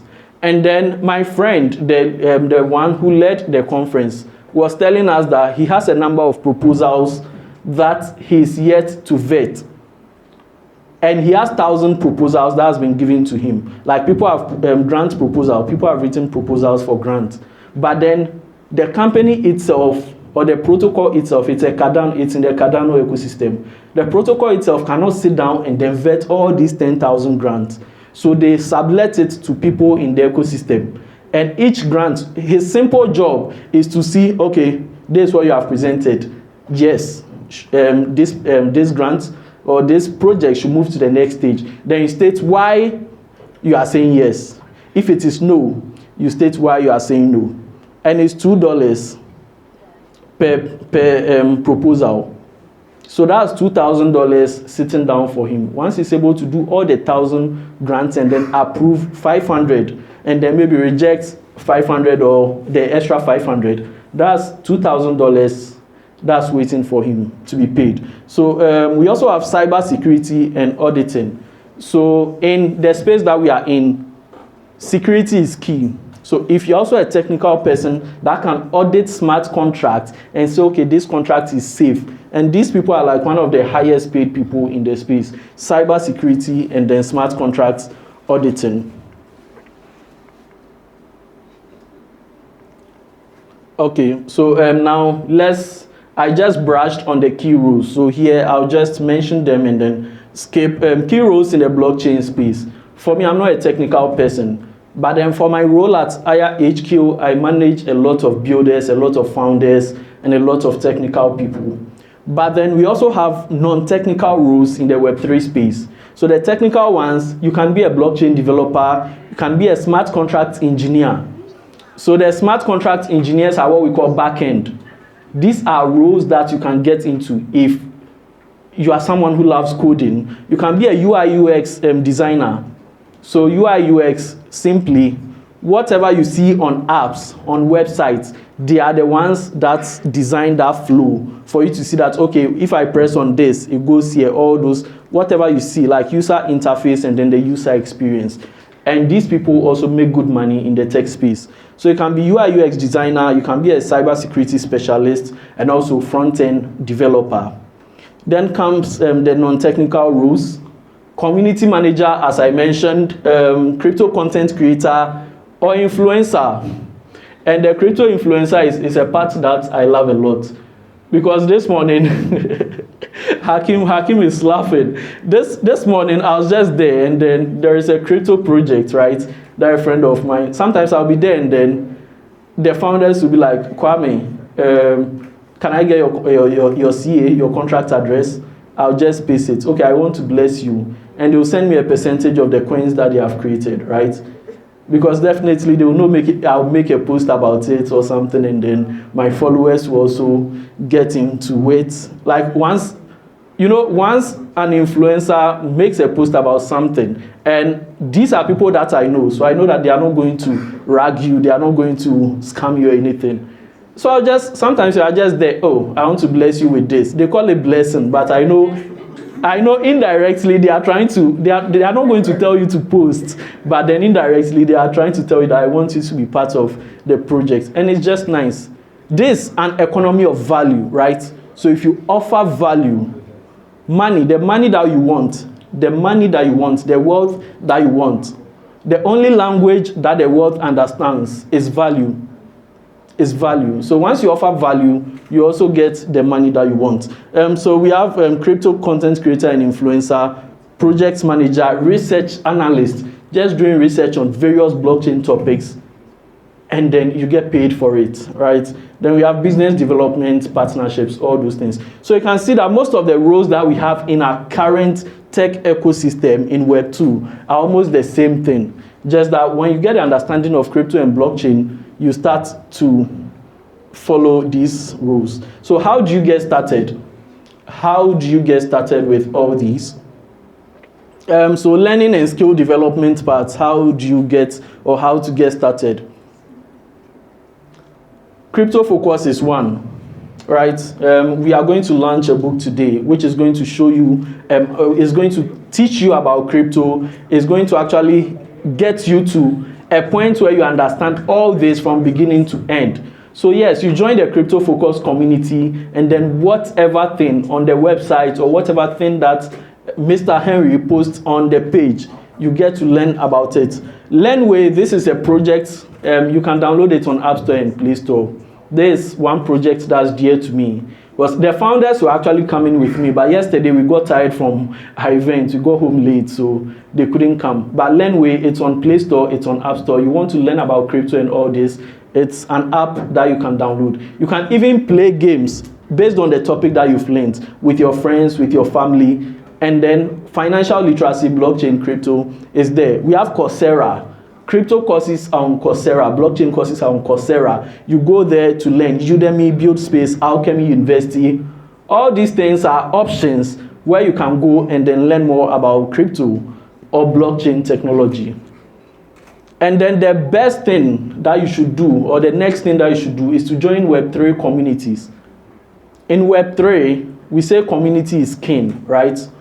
So we don't just work on our own, we actually come together. So communities are where you get to meet people. Communities are where you get to share ideas, where people get to show you that, oh, this is the next hot thing in the space. Can we jump onto it? Okay, I have this idea. I want to build this on the blockchain. Can we come together? I have this initiative that will push this project forward. It's all community. And community is power. It's community that is going to push whatever you are doing forward. So for example, crypto focus, it's educating, empowering, and transforming the future of finance. If you are part of this community, constantly you learn. Constantly you get to know someone, you guys connect, and then you bond on that level. And if maybe crypto focus now wants to launch maybe a crypto focus token, you all come together to support it. And it's going to move maybe above $1 million, above like $10 million. You understand? Because it's community that fuels most of the things that we do in the Web3 space. So you join Web3 communities and hackathons. If you're a technical person or you want to get more into the blockchain part, we have what we call hackathons. Hackathons are whatever thing that I've learned or the skills that I've learned, I'll put those skills to use. So I have maybe an idea. Maybe I want to build a tempo run on the blockchain where instead of collecting those coins and not getting anything, those coins become points that I can actually swap it for token. Because as I mentioned, it's an internet of value. So whatever you do, you get rewarded. So you want to build a game on the blockchain, there's a hackathon ongoing because you have the skills. Even if you do not have the skill, you turn yourself into a project manager because you have the idea. So during the hackathon, you see someone, oh, what do you do? I'm a front-end developer, Charlie, come. What do you do? Smart contract, come. What do you do? UI, UX. Those are like the 3 people that you need. You build a project, and hackathons comes with bounties. Bounties are prizes that are put on those hackathons. So recently, last week, we had, there was a hackathon in Ghana, Accra hackathon, and they had over $23,000 in prizes for that hackathon. I know people who won, a team, they won over $3,000. And the hackathon is just you putting your skills to use and then being rewarded for it.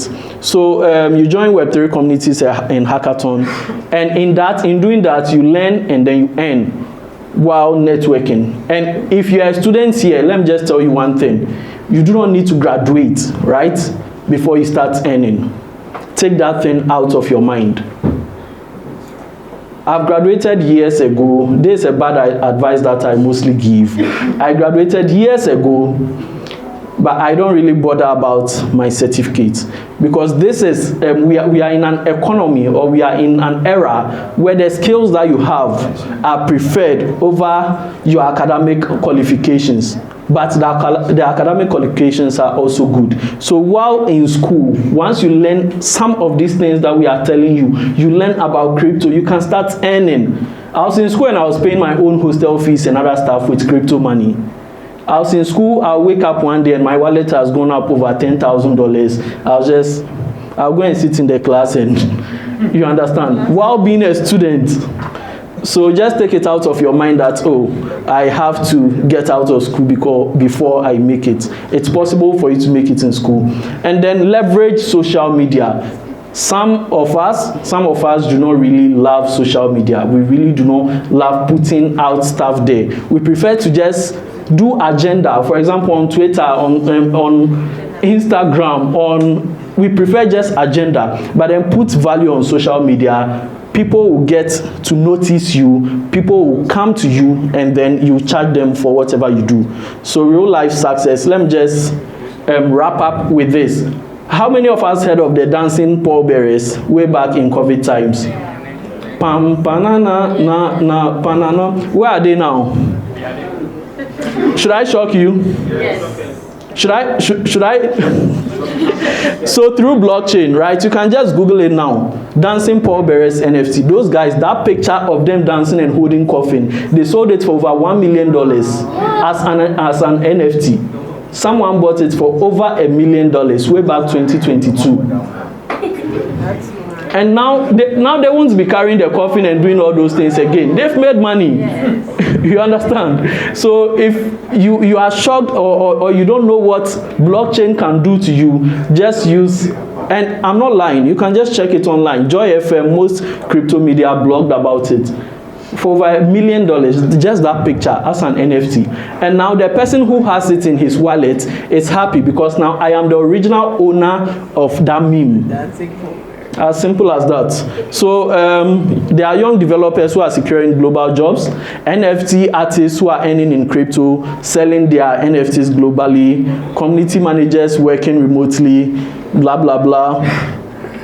So now, what does blockchain do for you? Job creation, remote work opportunities. That's what it offers to you. Youth-led innovation and entrepreneurship. So now you can create your own solutions on the blockchain.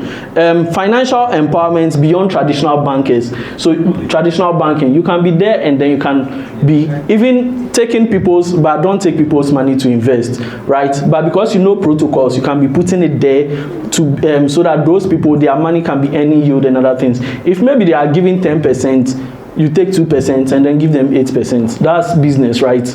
Yes, and then positioning Ghana as a leading blockchain hub in Africa. So what we have done as, so I'm wearing the IR HQ hat now. What we have done as IR HQ now is to have a fiscal hub for blockchain in Ghana.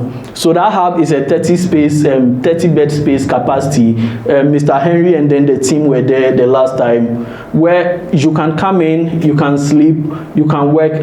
Electricity is like 24/7. No light out there. Internet connection, very fast, always available, Starlink and then fiber broadband. For young innovators to say, okay, I can come in. We also have event centers where people come in to have events and other stuff. We have training for them. What we are doing is to build that infrastructure for young people to start dreaming and make sure that their dreams are valid. So thank you very much. I would love to end here.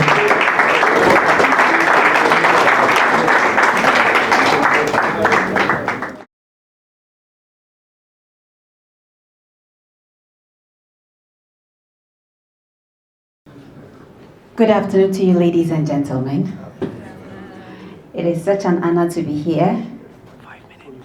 Right. In fact, I was given a very long script to read, but I would like to speak without a script because it's a privilege to sit in this gathering and learn more, practically listen, and also be able to pick a few things. So I jotted a couple of things down. My name is Harriet Nate. I am an international relations journalist. I host diplomatic affairs on Pan-African television. Basically, I work with the international community. So all the countries that are here, they are our stakeholders. It is a pleasure to have you, Mr. Stephanus, and your team here in the building. This is what I call practical diplomacy. He is coming from Cyprus. I hope you have tried one of our dishes. Have you? Fufu. How about the jollof? Because we make the best jollof. Okay, don't let the Nigerians tell you otherwise. Welcome once again. It's good to have you here. So these are the kinds of exchanges we want as a country. This is practical. Information, they say, is liberating. Information is knowledge, they say, is power, right? So ignorance can be bliss as well. Now, when I was walking in here, to be very honest with you, hackathon, I was asking myself, what is that? I was listening to all the jargons and the terminologies, and at a point I started picking more insights, more understanding, because they had to explain to us what all those jargons meant, right? Now for me, this is the best place to be today for me, because I am so excited. Imagine me sitting, thank you, imagine me sitting on air and talking about this. Talking about crypto, talking about, all these exactly. So which means that I have been empowered in one way or the other. When I sit, I have some kind of information before I even engage the experts on this particular subject. I know what I'm talking about. And my job as a journalist is to empower, is to educate and inform the people. And looking at some of these exchanges, it helps us a lot. So when you go out there, look at the young people who are here with us. Look at all of you here. And I've seen people who are even older generations who are in the same room as you, learning more about this space. And for me, it is a privilege to sit here with you today. Women in this space. Can I see the hands of women in this room? Oh, Charlie. Charlie. Oh, well, I think it's a good start, right? it's a very good start, because usually you don't find women in these spaces, especially when it comes to technology, when it comes to STEM and all of those things. But I know that government has introduced quite a number of measures to have more women, young women, and even, you know, older women to begin to express interest in this particular field. This is the maiden one. Organizers, is that right? This is the maiden one happening here in Ghana. Listen, let's just show them some love. Congratulations. Congratulations for thinking out of the box, for daring to share this message. It's not easy to put together an event of this sort. I know, trust me, I am in the event space as well. So for you guys to be daring, go out, be confident, and sharing this information with the world, I think you deserve another round of applause. Thank you so much. So we want to see more women in this space, and this is one of the missions that I will personally be embarking on when I sit on my show. I want to talk about it, and I want to indulge more women to actually begin to pay attention to this space. But without the men, we can't go, right? I mean, we can't do it alone. We need all of you. If you have a sister, you have friends who are women. I know you have us in your space all the time. We are in your business all the time, whether you like it or not. You know, that's how it was made. So please carry us along as you move forward. Hold our hands so we can embark on this beautiful journey of empowerment with you. Imagine you discussing this with a friend, even on social media, sharing a message, as some of the presenters have mentioned, that you can go on social media and start doing a campaign about this. So you sitting in your corner and empowering other women, it's a great thing for you to do. Once again, I want to express my appreciation to the organizers for giving me the opportunity to share my 2 cents. I appreciate this very much. It's been very, very insightful for me as a woman and as a person. Thank you so much for coming as well. Thank you.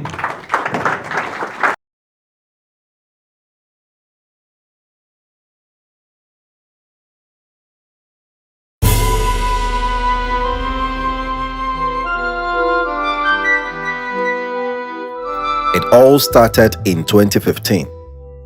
I was handling an overseas transaction, something I had done many times before through banks or Western Union. But this time was different. The platform I was using didn't accept those methods. Instead, it requires Bitcoin.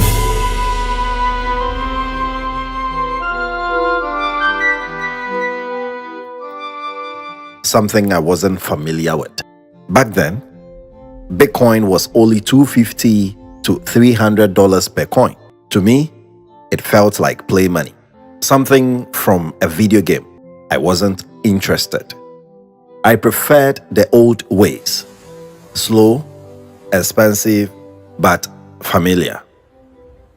But the transaction had to go through. I had no choice. With a friend's help, I downloaded a wallet, bought some Bitcoin, and completed the payment. The process felt strange, like sending money into thin air. When it was done, I was left with a small balance of 0.205 BTC, about $3 pocket change. So, I ignored it. I even deleted the app. Fast forward to December 2017. Bitcoin was everywhere. On the news, social media, and every conversation. It had surged to almost $20,000 per coin. I remembered that tiny leftover balance. I re-downloaded my wallet. And there it was. My 0.205 BTC was now worth almost $90. I was shocked, amazed. But instead of digging deeper, I cashed out. Easy money. And once again, I deleted the app. I didn't learn the lesson. Then came 2018. I was introduced to what seemed like a great investment opportunity. They promise daily returns on investment, Bitcoin mining, and trading. I thought maybe this was redemption, my second chance to benefit from the crypto wave. But that turned out to be a scam. Fake promises, no trading, no mining, just another Ponzi scheme. I lost money. But worse, I lost trust. That painful experience became my turning point. I realized I had ignored a life-changing opportunity simply because I didn't understand it. I didn't ask the right questions. I didn't do my homework. I let fear and skepticism blind me. That's when I remembered a quote. If you want to hide something from a black man, put it in the book. That hit me hard. That was me right there. Not because I lacked intelligence, but because I lacked knowledge, exposure, and guidance. So I made a decision. If no one explained crypto to me, I would explain it to others. If I didn't understand it then, I would help others understand it now. If no one gave me a book, I would write one for you. And that is why I present to you today the book I wish I had read 10 years ago. This is not just about Bitcoin or blockchain. It's about opportunity. It's about empowerment. It's about giving you the confidence to navigate the future of money. This book is my gift to you. Learn from my mistakes. Discover what I missed.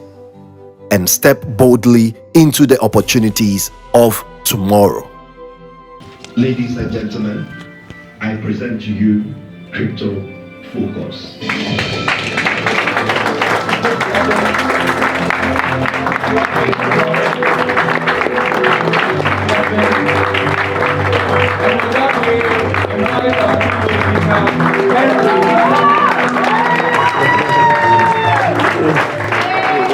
Hello. Yeah. Wow. Thank you all for coming. So the other day we were all dressed in our white shirts and we stopped on the road to buy coconut. The coconut seller asked, what do you guys do? Then he was speaking Chi, so I had to try and speak Chi. So I said, yeah, crypto in church. The guy said, Cristo? Yeah, so that's going to be a difficult task for us ahead to preach people the word of crypto, especially in the local dialects. Into crypto, okay, sorry? Cristo. So welcome to Crypto Focus Conference 2025. All right, guys, can we go on with the slides? I'd like to keep it brief and short so that we all can continue with other things. So let's go on. I'm going to talk about the three categories of people when it comes to Cristo. Yeah, so we have those who don't believe in Cristo, definitely. And then those who believe in it, like myself. I can't live a day without knowing where the price of BTC is. Then we have those who don't know about crypto yet. This particular number of part of those who don't know about crypto is overwhelming. Maybe 90% of people in this country don't know about crypto. Even in this room. Okay, let me ask.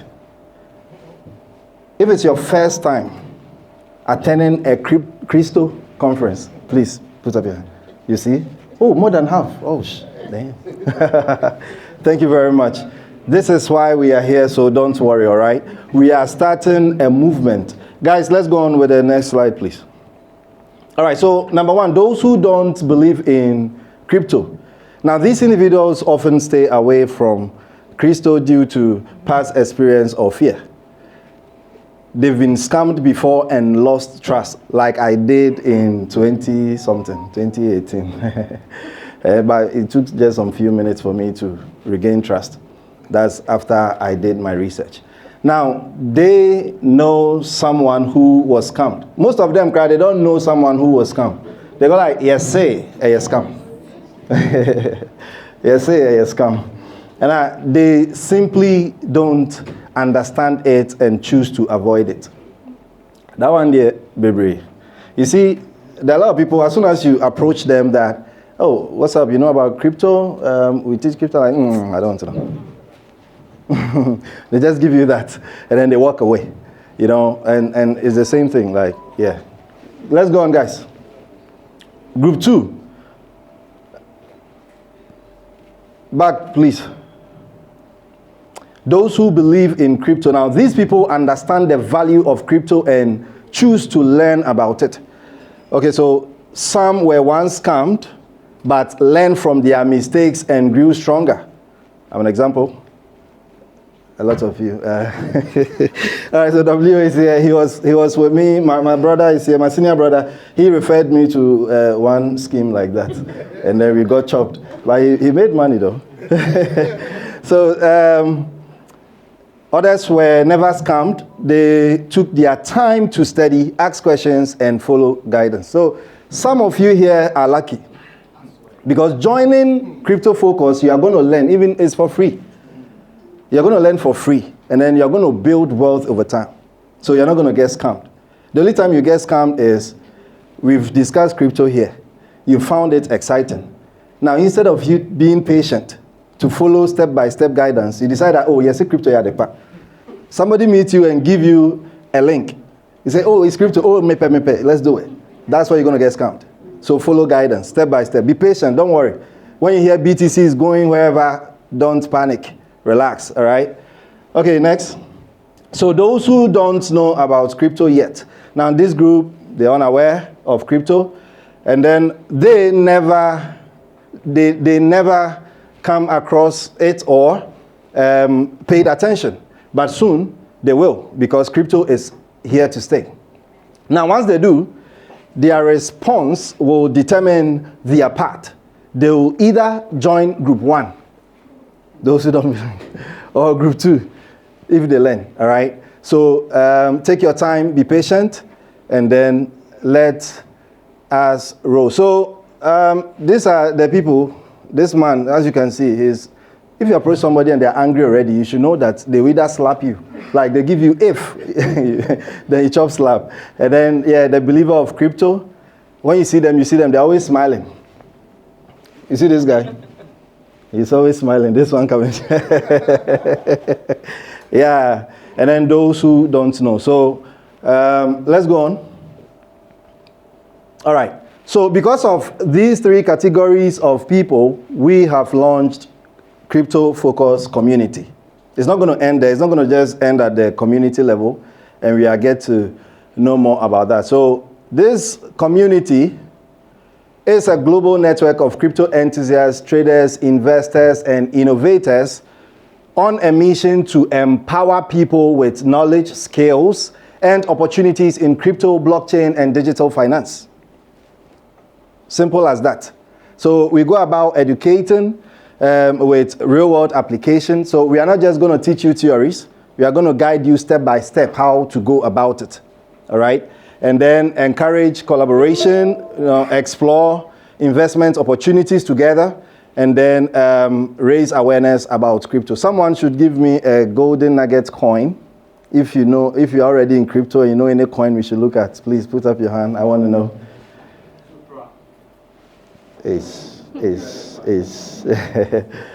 Someone says Supra, yeah? Solana. So I'm sure Angela did a presentation. She said how to analyze a coin. Don't just jump in because he said it. Don't just jump in because I said ish. Yeah, Supra is hot, but you have to do your own research. and we are going to guide you and teach you how to do your own research. All right? Okay. Next. So our mission is simple: to simplify cryptocurrency to everyone so that somebody don't say Cristo, create awareness and build a safe, empowered community of wealth creators. Now, educate on blockchain and crypto, protect people from scams, build sustainable wealth strategies, empower the next generation. I went to one primary school, JSS, and when the kids saw us in our crypto-focused t-shirts, they're like, oh, our teacher just taught us about Bitcoin. I said, really? Take me to the teacher. So we are going to partner with them and then create a crypto-focused club in the school as well. Oh, give it up to Sir Michael. So, Sir Michael. Right. So we are going to do this, and our vision is simple: to be the leading crypto education and empowerment hub in Ghana and Africa, establish crypto-focused club in schools and universities, and then create community-driven movement for financial literacy. So it's actually that simple. We are not going to make it complicated, and that is how simple our the book I wish I read 10 years should be. So why crypto? The world is shifting towards digital assets. We all know it. We've heard a lot of countries adopting crypto. National scale, their currency reserves, their central banks are massively adopting, starting with El Salvador. They've been buying 1 Bitcoin since 2022. US, Donald Trump is pushing hard. He himself created a company, right? And then they launched a meme coin. Then they launched a stable coin. I don't know if you are aware of this. And it tells you that crypto is somewhere.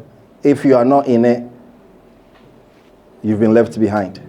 But don't worry, we are here to take off with you. Aside the government pushing for regulation and adoption, in fact, regulation which will encourage adoption, these pastors, they stop prophesying about how we are going to make wealth, but they are prophesying on how crypto is going to appreciate in value. And so it tells you that, yes, crypto is also God's money. And I remember, yeah, so, Cristo, you see. Yeah.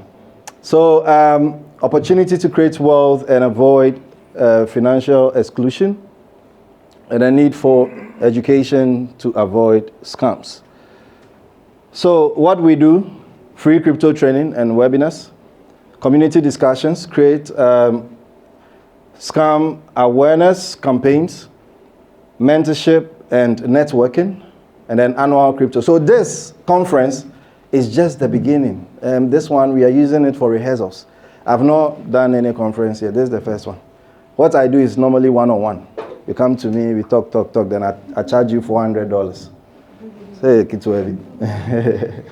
But now, we want to do it for free for everybody, because not everybody can pay $400, but everybody can learn for free, right? Yeah. But when I say, people say, free, I'm fun and serious. That's true, right? However, still we will do it, because some people really, in fact, everybody got to understand this. Yeah. All right, so what we have done so far, we have a book to back this campaign, all right? And this book is going to serve as educational material. And this is the book I wish I had read 10 years ago. Otherwise, the film you watch, I messed up big time. What did I do? I deleted up 2 times. And then I withdrew money, which was mine, but I thought someone actually made a mistake to send the money. Can you believe that? Yeah, like you wake up one day and then you open your wallet and money is inside. Then I was thinking, since I don't have my phone number linked to this wallet, how can the person reach out to me and say, send him money? It was a mistake. So yeah, I made a terrible mistake and I've learned my lesson. So I don't want you to do the same. Now we have a growing WhatsApp and social media community. Partnership with banks. We are working on a lot of partnerships, and then schools and media. So we have in the house Miss Harriet Nate. Give it up for her. Yeah, so she's gonna help us push our agenda. And then team outreach and activations in Accra. So we've started talking to Accra more. Only that's for them, the money they want, unless HFM come inside. Give it up for HFM. HFM, you have to sponsor us. All right. So upcoming projects, we are starting, in fact, we've started already, crypto focused training program. The other day, one of our guys was teaching the team, and then it went viral. David. So establishment of crypto clubs in senior high schools. Yes, anybody from armed forces? Sorry, now forces, senior high tech. Okay, right. Give it up for him. They want to start the initiative. They don't want to play.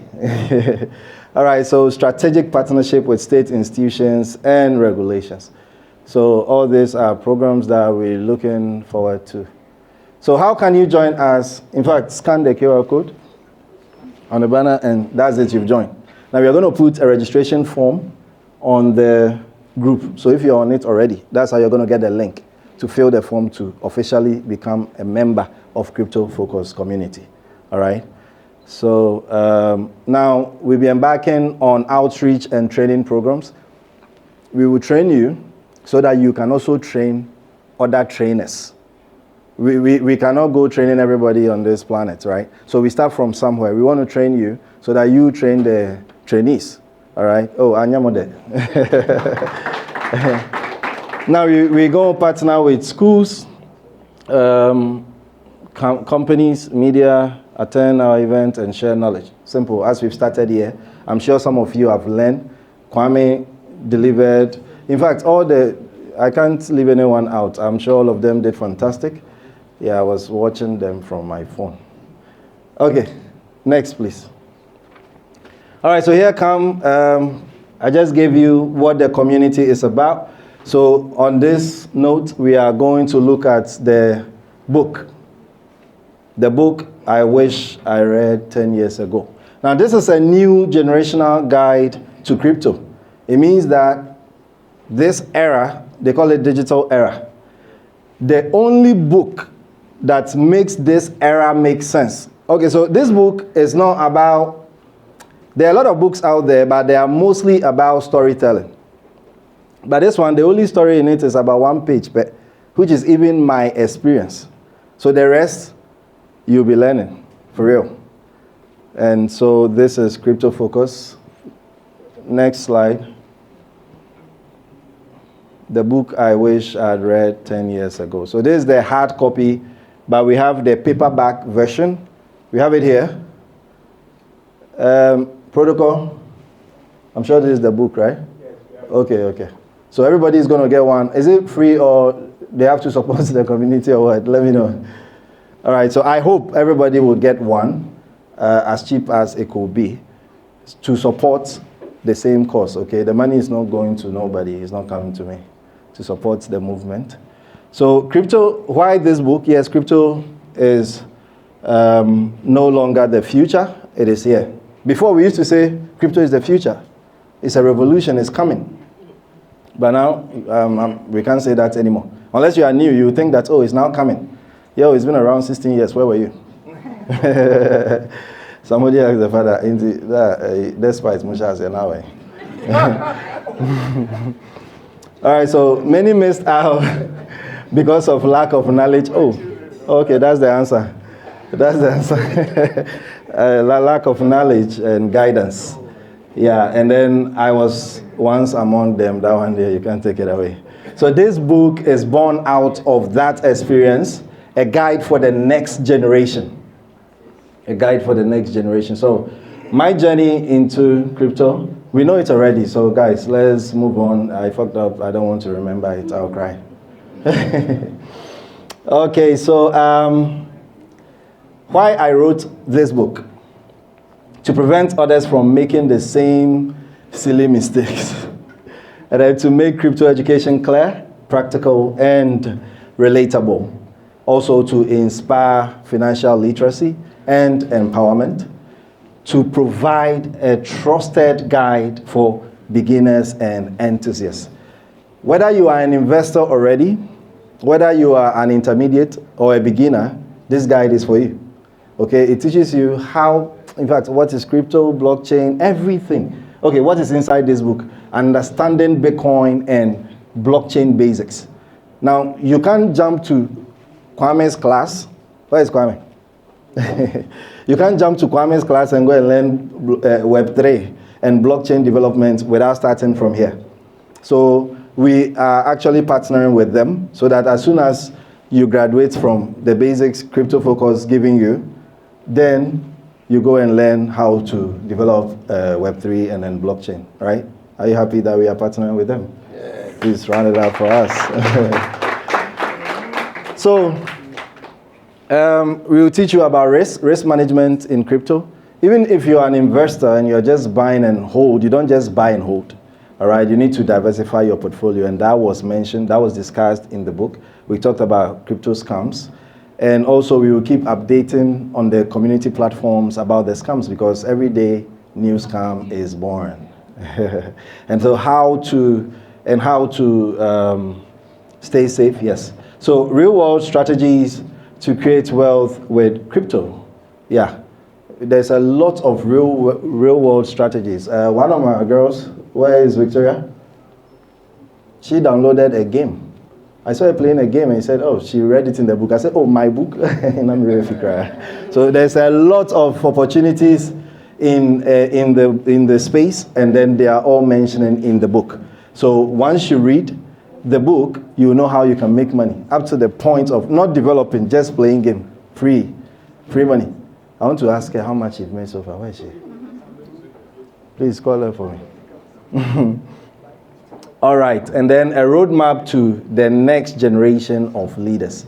You see, with blockchain, Web3 taking over, plus AI, now future leaders, if you want to chop president and you don't know anything about blockchain, we will rethink, because that is where the world is going, and that is where the world is going. So now, who is the book for?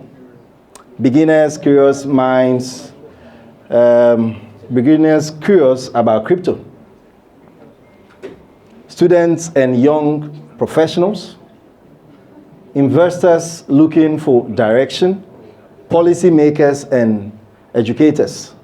So the teachers among us, this book is for you too. And then everyday people seeking financial freedom. This is what, these are the people who the book is for. Now, if you find yourself among any of those categories, you are lucky to be here.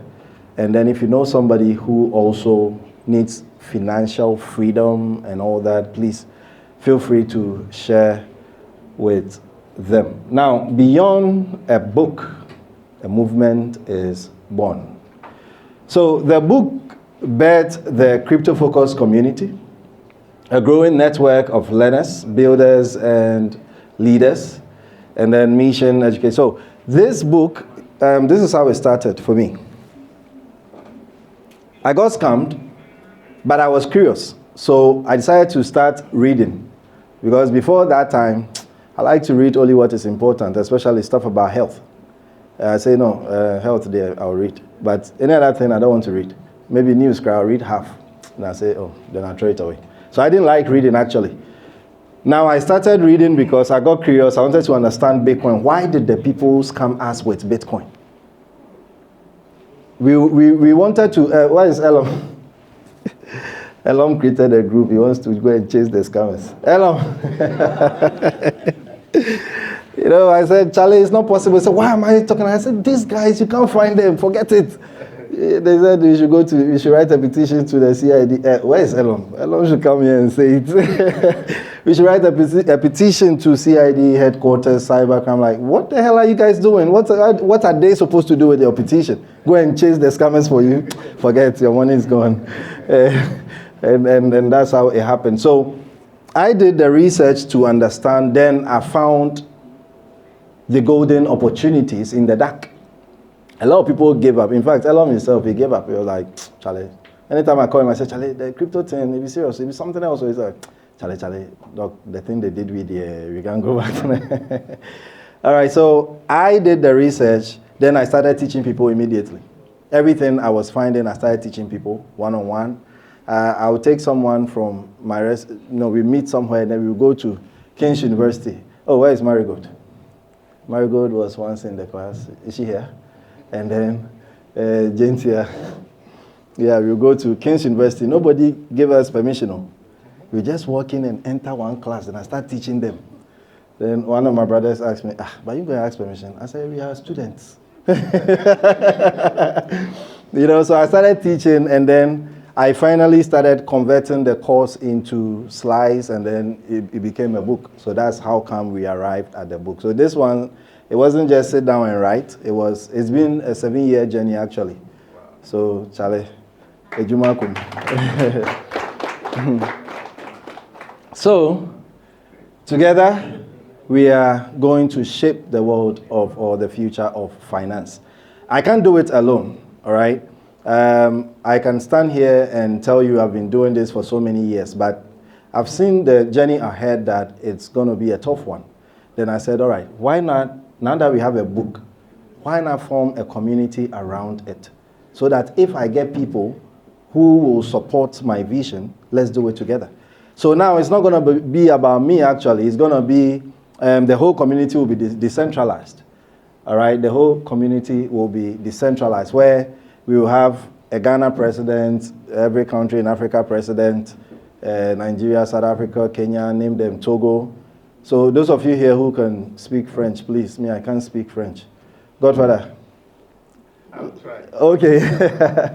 All right, so let's come together and then make this movement a success. I'm sure you guys have registered. If you want to join the core team, to let them know or let me know, and let's put you on. We need your help, okay? Even putting this small gathering together was not easy. It wasn't easy at all. I've not slept for some days now. You come and find me in my chair, the operation room, and that's why I've been sleeping for some days now. So I'm sure after this conference, we might not be able to still have enough time, because immediately after the conference, we are going to start partnering with the schools. We've been there already, and then they want us to start right away. You might think you are going to teach the students, but the teachers now, the teachers, they need the education more than the students. So they are saying, oh, we should come now. Come and start now. I said, wait, let's finish the conference first. So guys, I need your help. We need your help. I and the team, we need your help. Join us and let's push Christo. Yeah. All right, so get your copy of the Crypto Focus today, right now, like everybody. Please, where is Elorm? Please come now. Join the Crypto Focus community and then be part of the movement shaping tomorrow. So guys, next. Oh, okay. You're actually done. Thank you.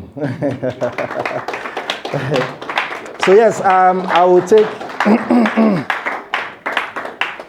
Should I take some questions or I should wait? Okay. Please, if you have any question about the community, about the book, let us know. So, sorry I couldn't give it to you. Thank you for this opportunity. My question is, what would be your advice to someone who just heard about crypto, but he's unemployed and had no source of income? But he got to know that there's something in it, and he might be taking on going to get a loan from a bank or borrowing from a friend as a startup. Get a job. But why wouldn't you get a job? You want free money.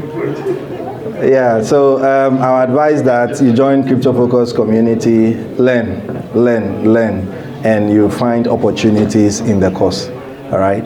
But if you can you see, when you get, one thing about working and trying to combine it with this stuff, like, it's hard, the time. So I understand you don't want to dedicate your time to working, but you like to start making money from crypto. It is possible, actually. You can make money from crypto without investing money. by reading the book. Yes. Okay, let me get to him, then I'll get back to you. Thank you.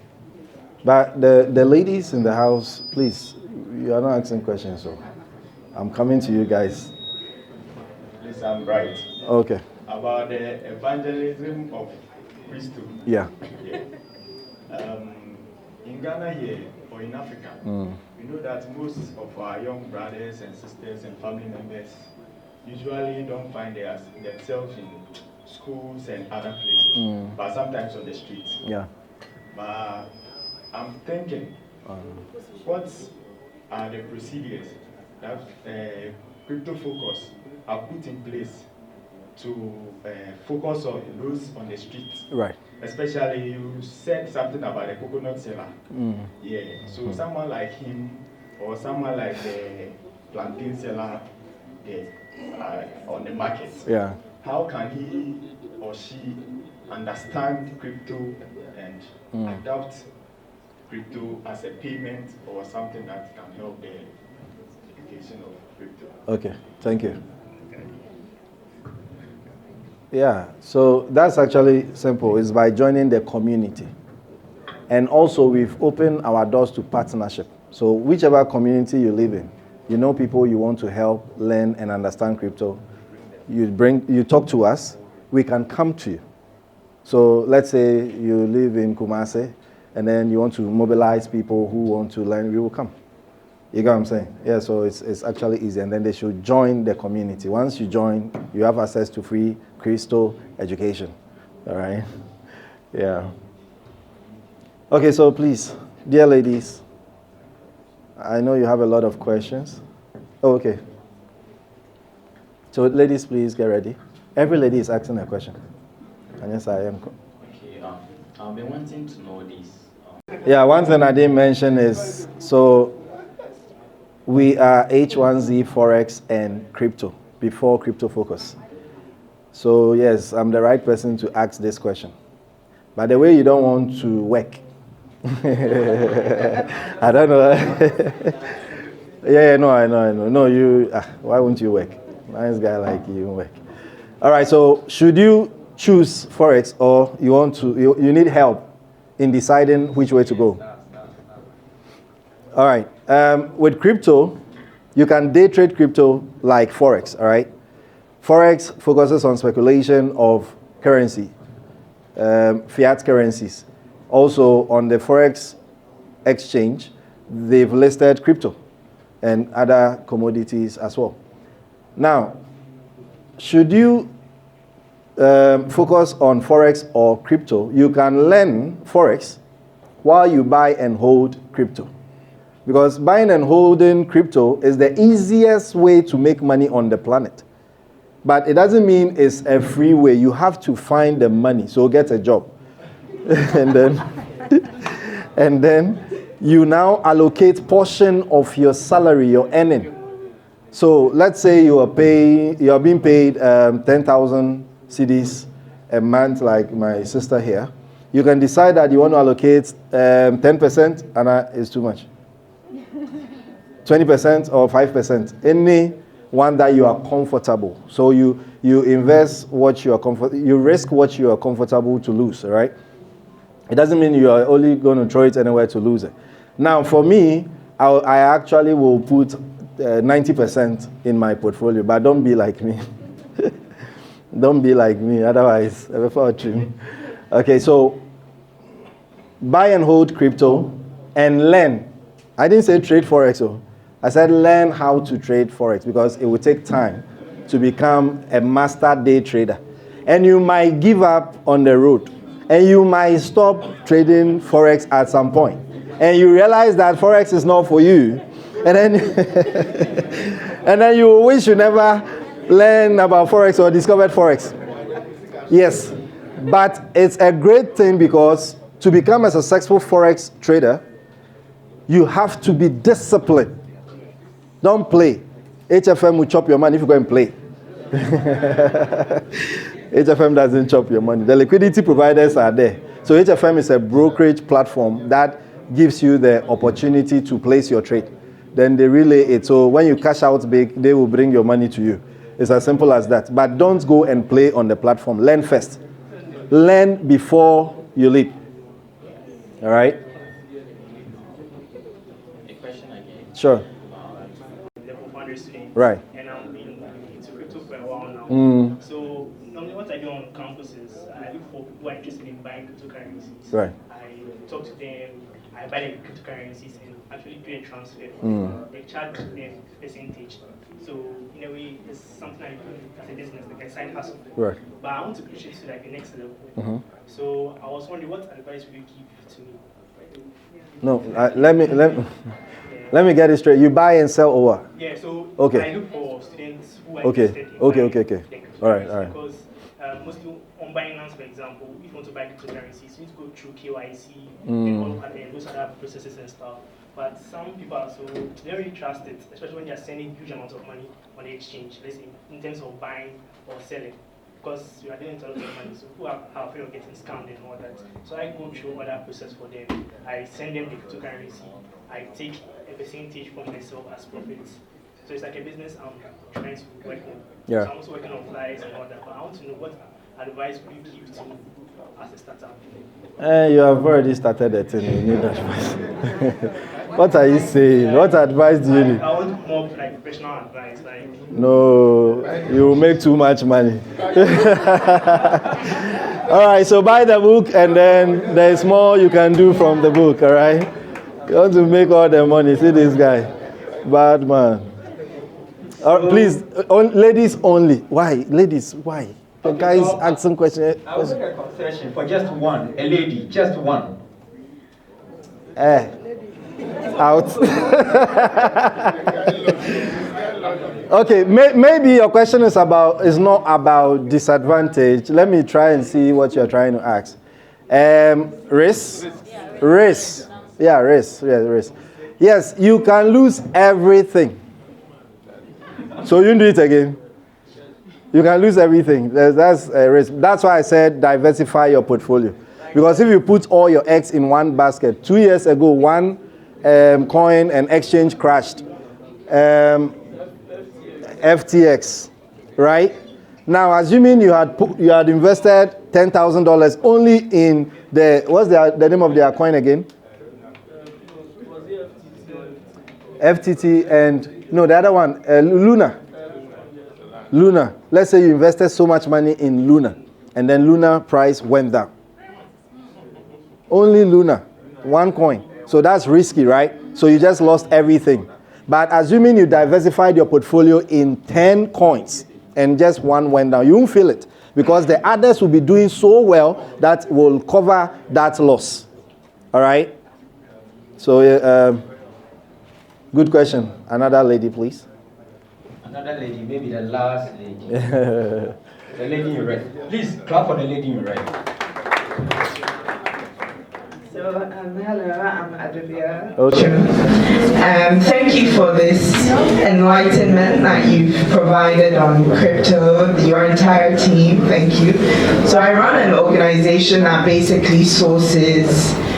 I'm a licensed consultant, and I source for in infrastructure projects, private and public sector projects. And one of the avenues in which I am sort of able to look for viable projects or to approve them are those clients who are able to repay in crypto. So my license enables me to identify those individuals or projects as well, but I have avoided that because I didn't know anything.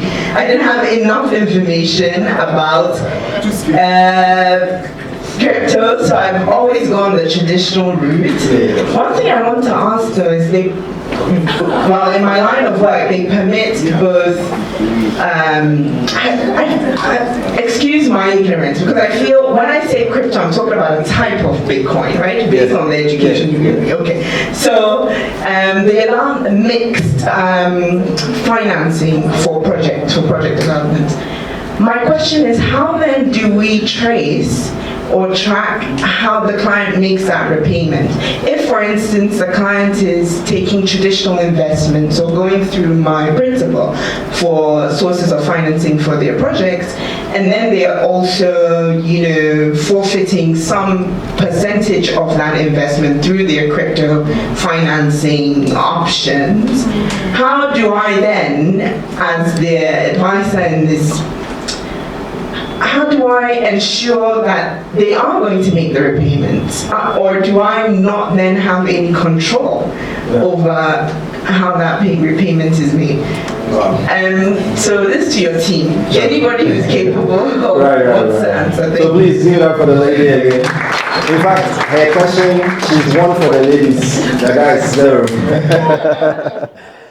Kwame, how can she make sure that you take, you owe her money on crypto, in crypto, you're supposed to repay her in crypto, you'll be able to fulfill that.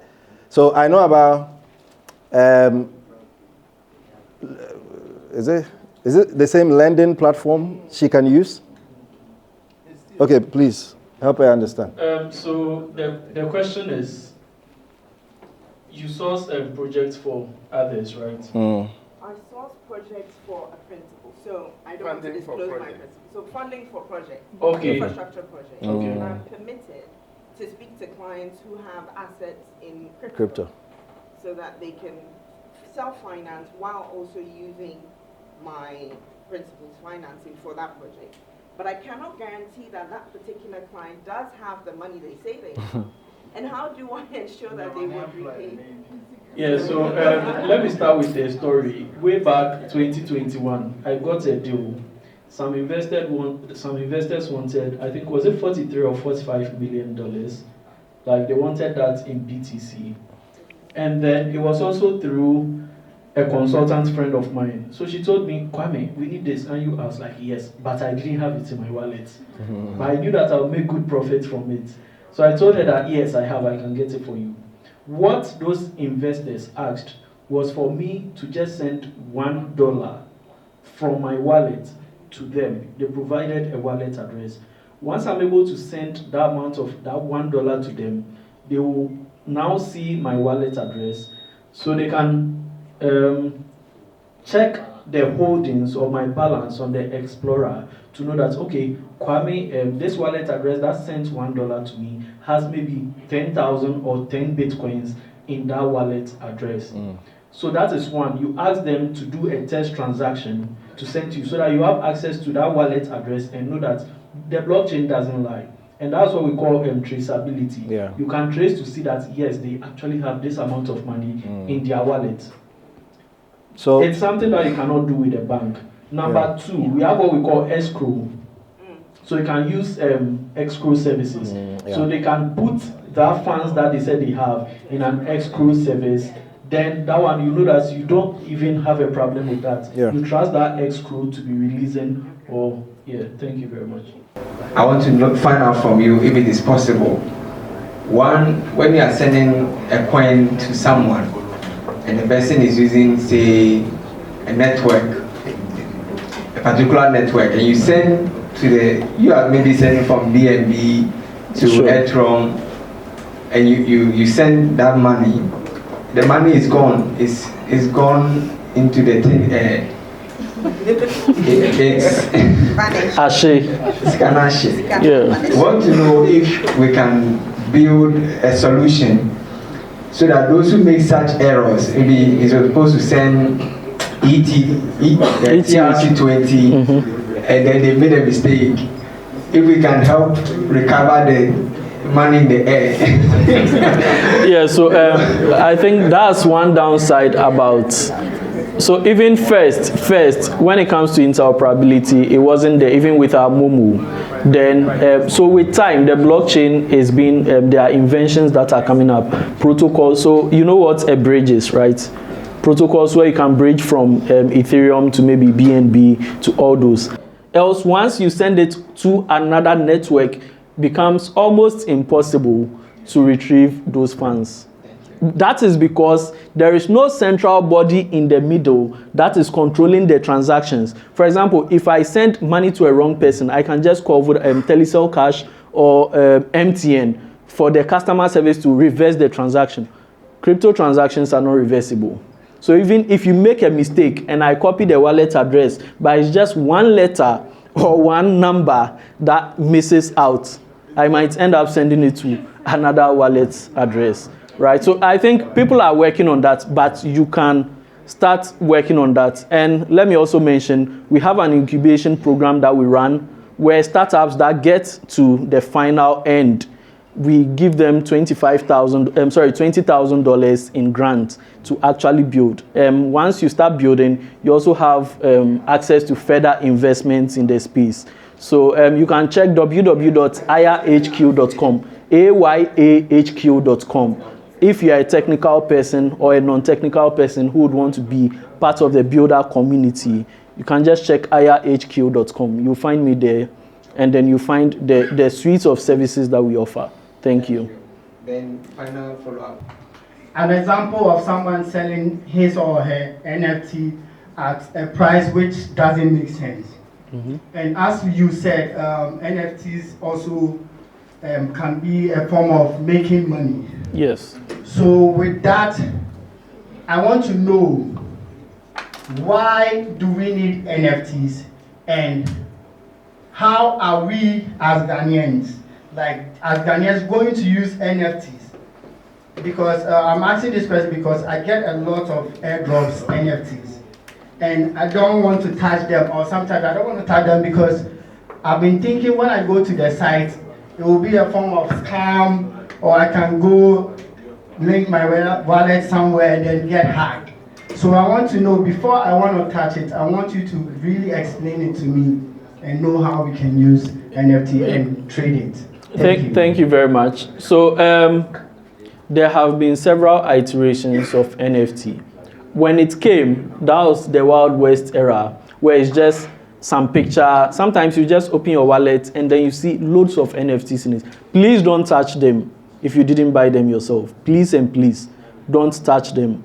Most of them are wallet drainers. So once you interact and try to sell on OpenSea or any other thing, once you put in maybe your PIN or whatever, your private key, it drains your wallet and everything in it. So whatever you have not bought, even if you have a crypto wallet and then you see a token that you don't remember buying or you don't remember someone sending it to you, if you are using Trust Wallet, you can just swipe it like this. You see disable it.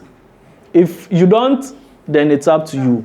They will drain everything that you have, every single money that you've made that's in that wallet. Now let me come to the practical applications of NFT, right? For example, land titles.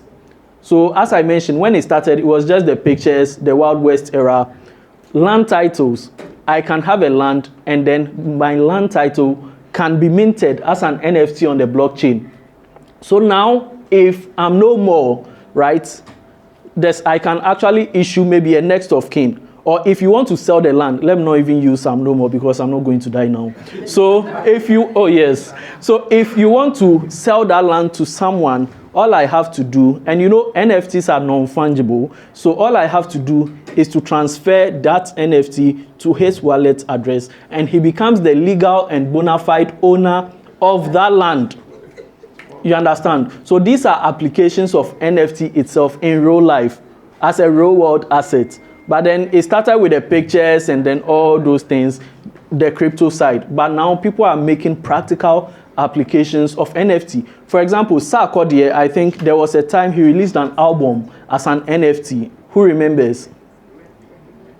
You remember? Sarkodie released an album as an NFT. So if you want to listen to that album, you actually buy that NFT and then it gets you access to listen to that or to own a part of that album. Thank you. Okay. Ladies and gentlemen, as we bring Crypto Focus Conference 2025 to a close, I want to sincerely thank each and every one of you for making time to be here today. Your presence has made this debut event a memorable success. A special thanks go to our guest speakers and panelists for sharing their insights knowledge, and inspiration with us. You have truly enriched us of our understanding of crypto and its future potential. To our partners, sponsors, and volunteers, we appreciate your tireless support in making today possible. This event wouldn't have been what it is without your contribution and commitment. To the crypto-focused community, this is just the beginning. Today was our launchpad. Let's continue building, learning, and empowering each other. Thank you all once again for coming. Safe journey back home, and we look forward to seeing you. At future crypto-focused conferences. Stay inspired, stay focused. The future is crypto. Audio Jungle.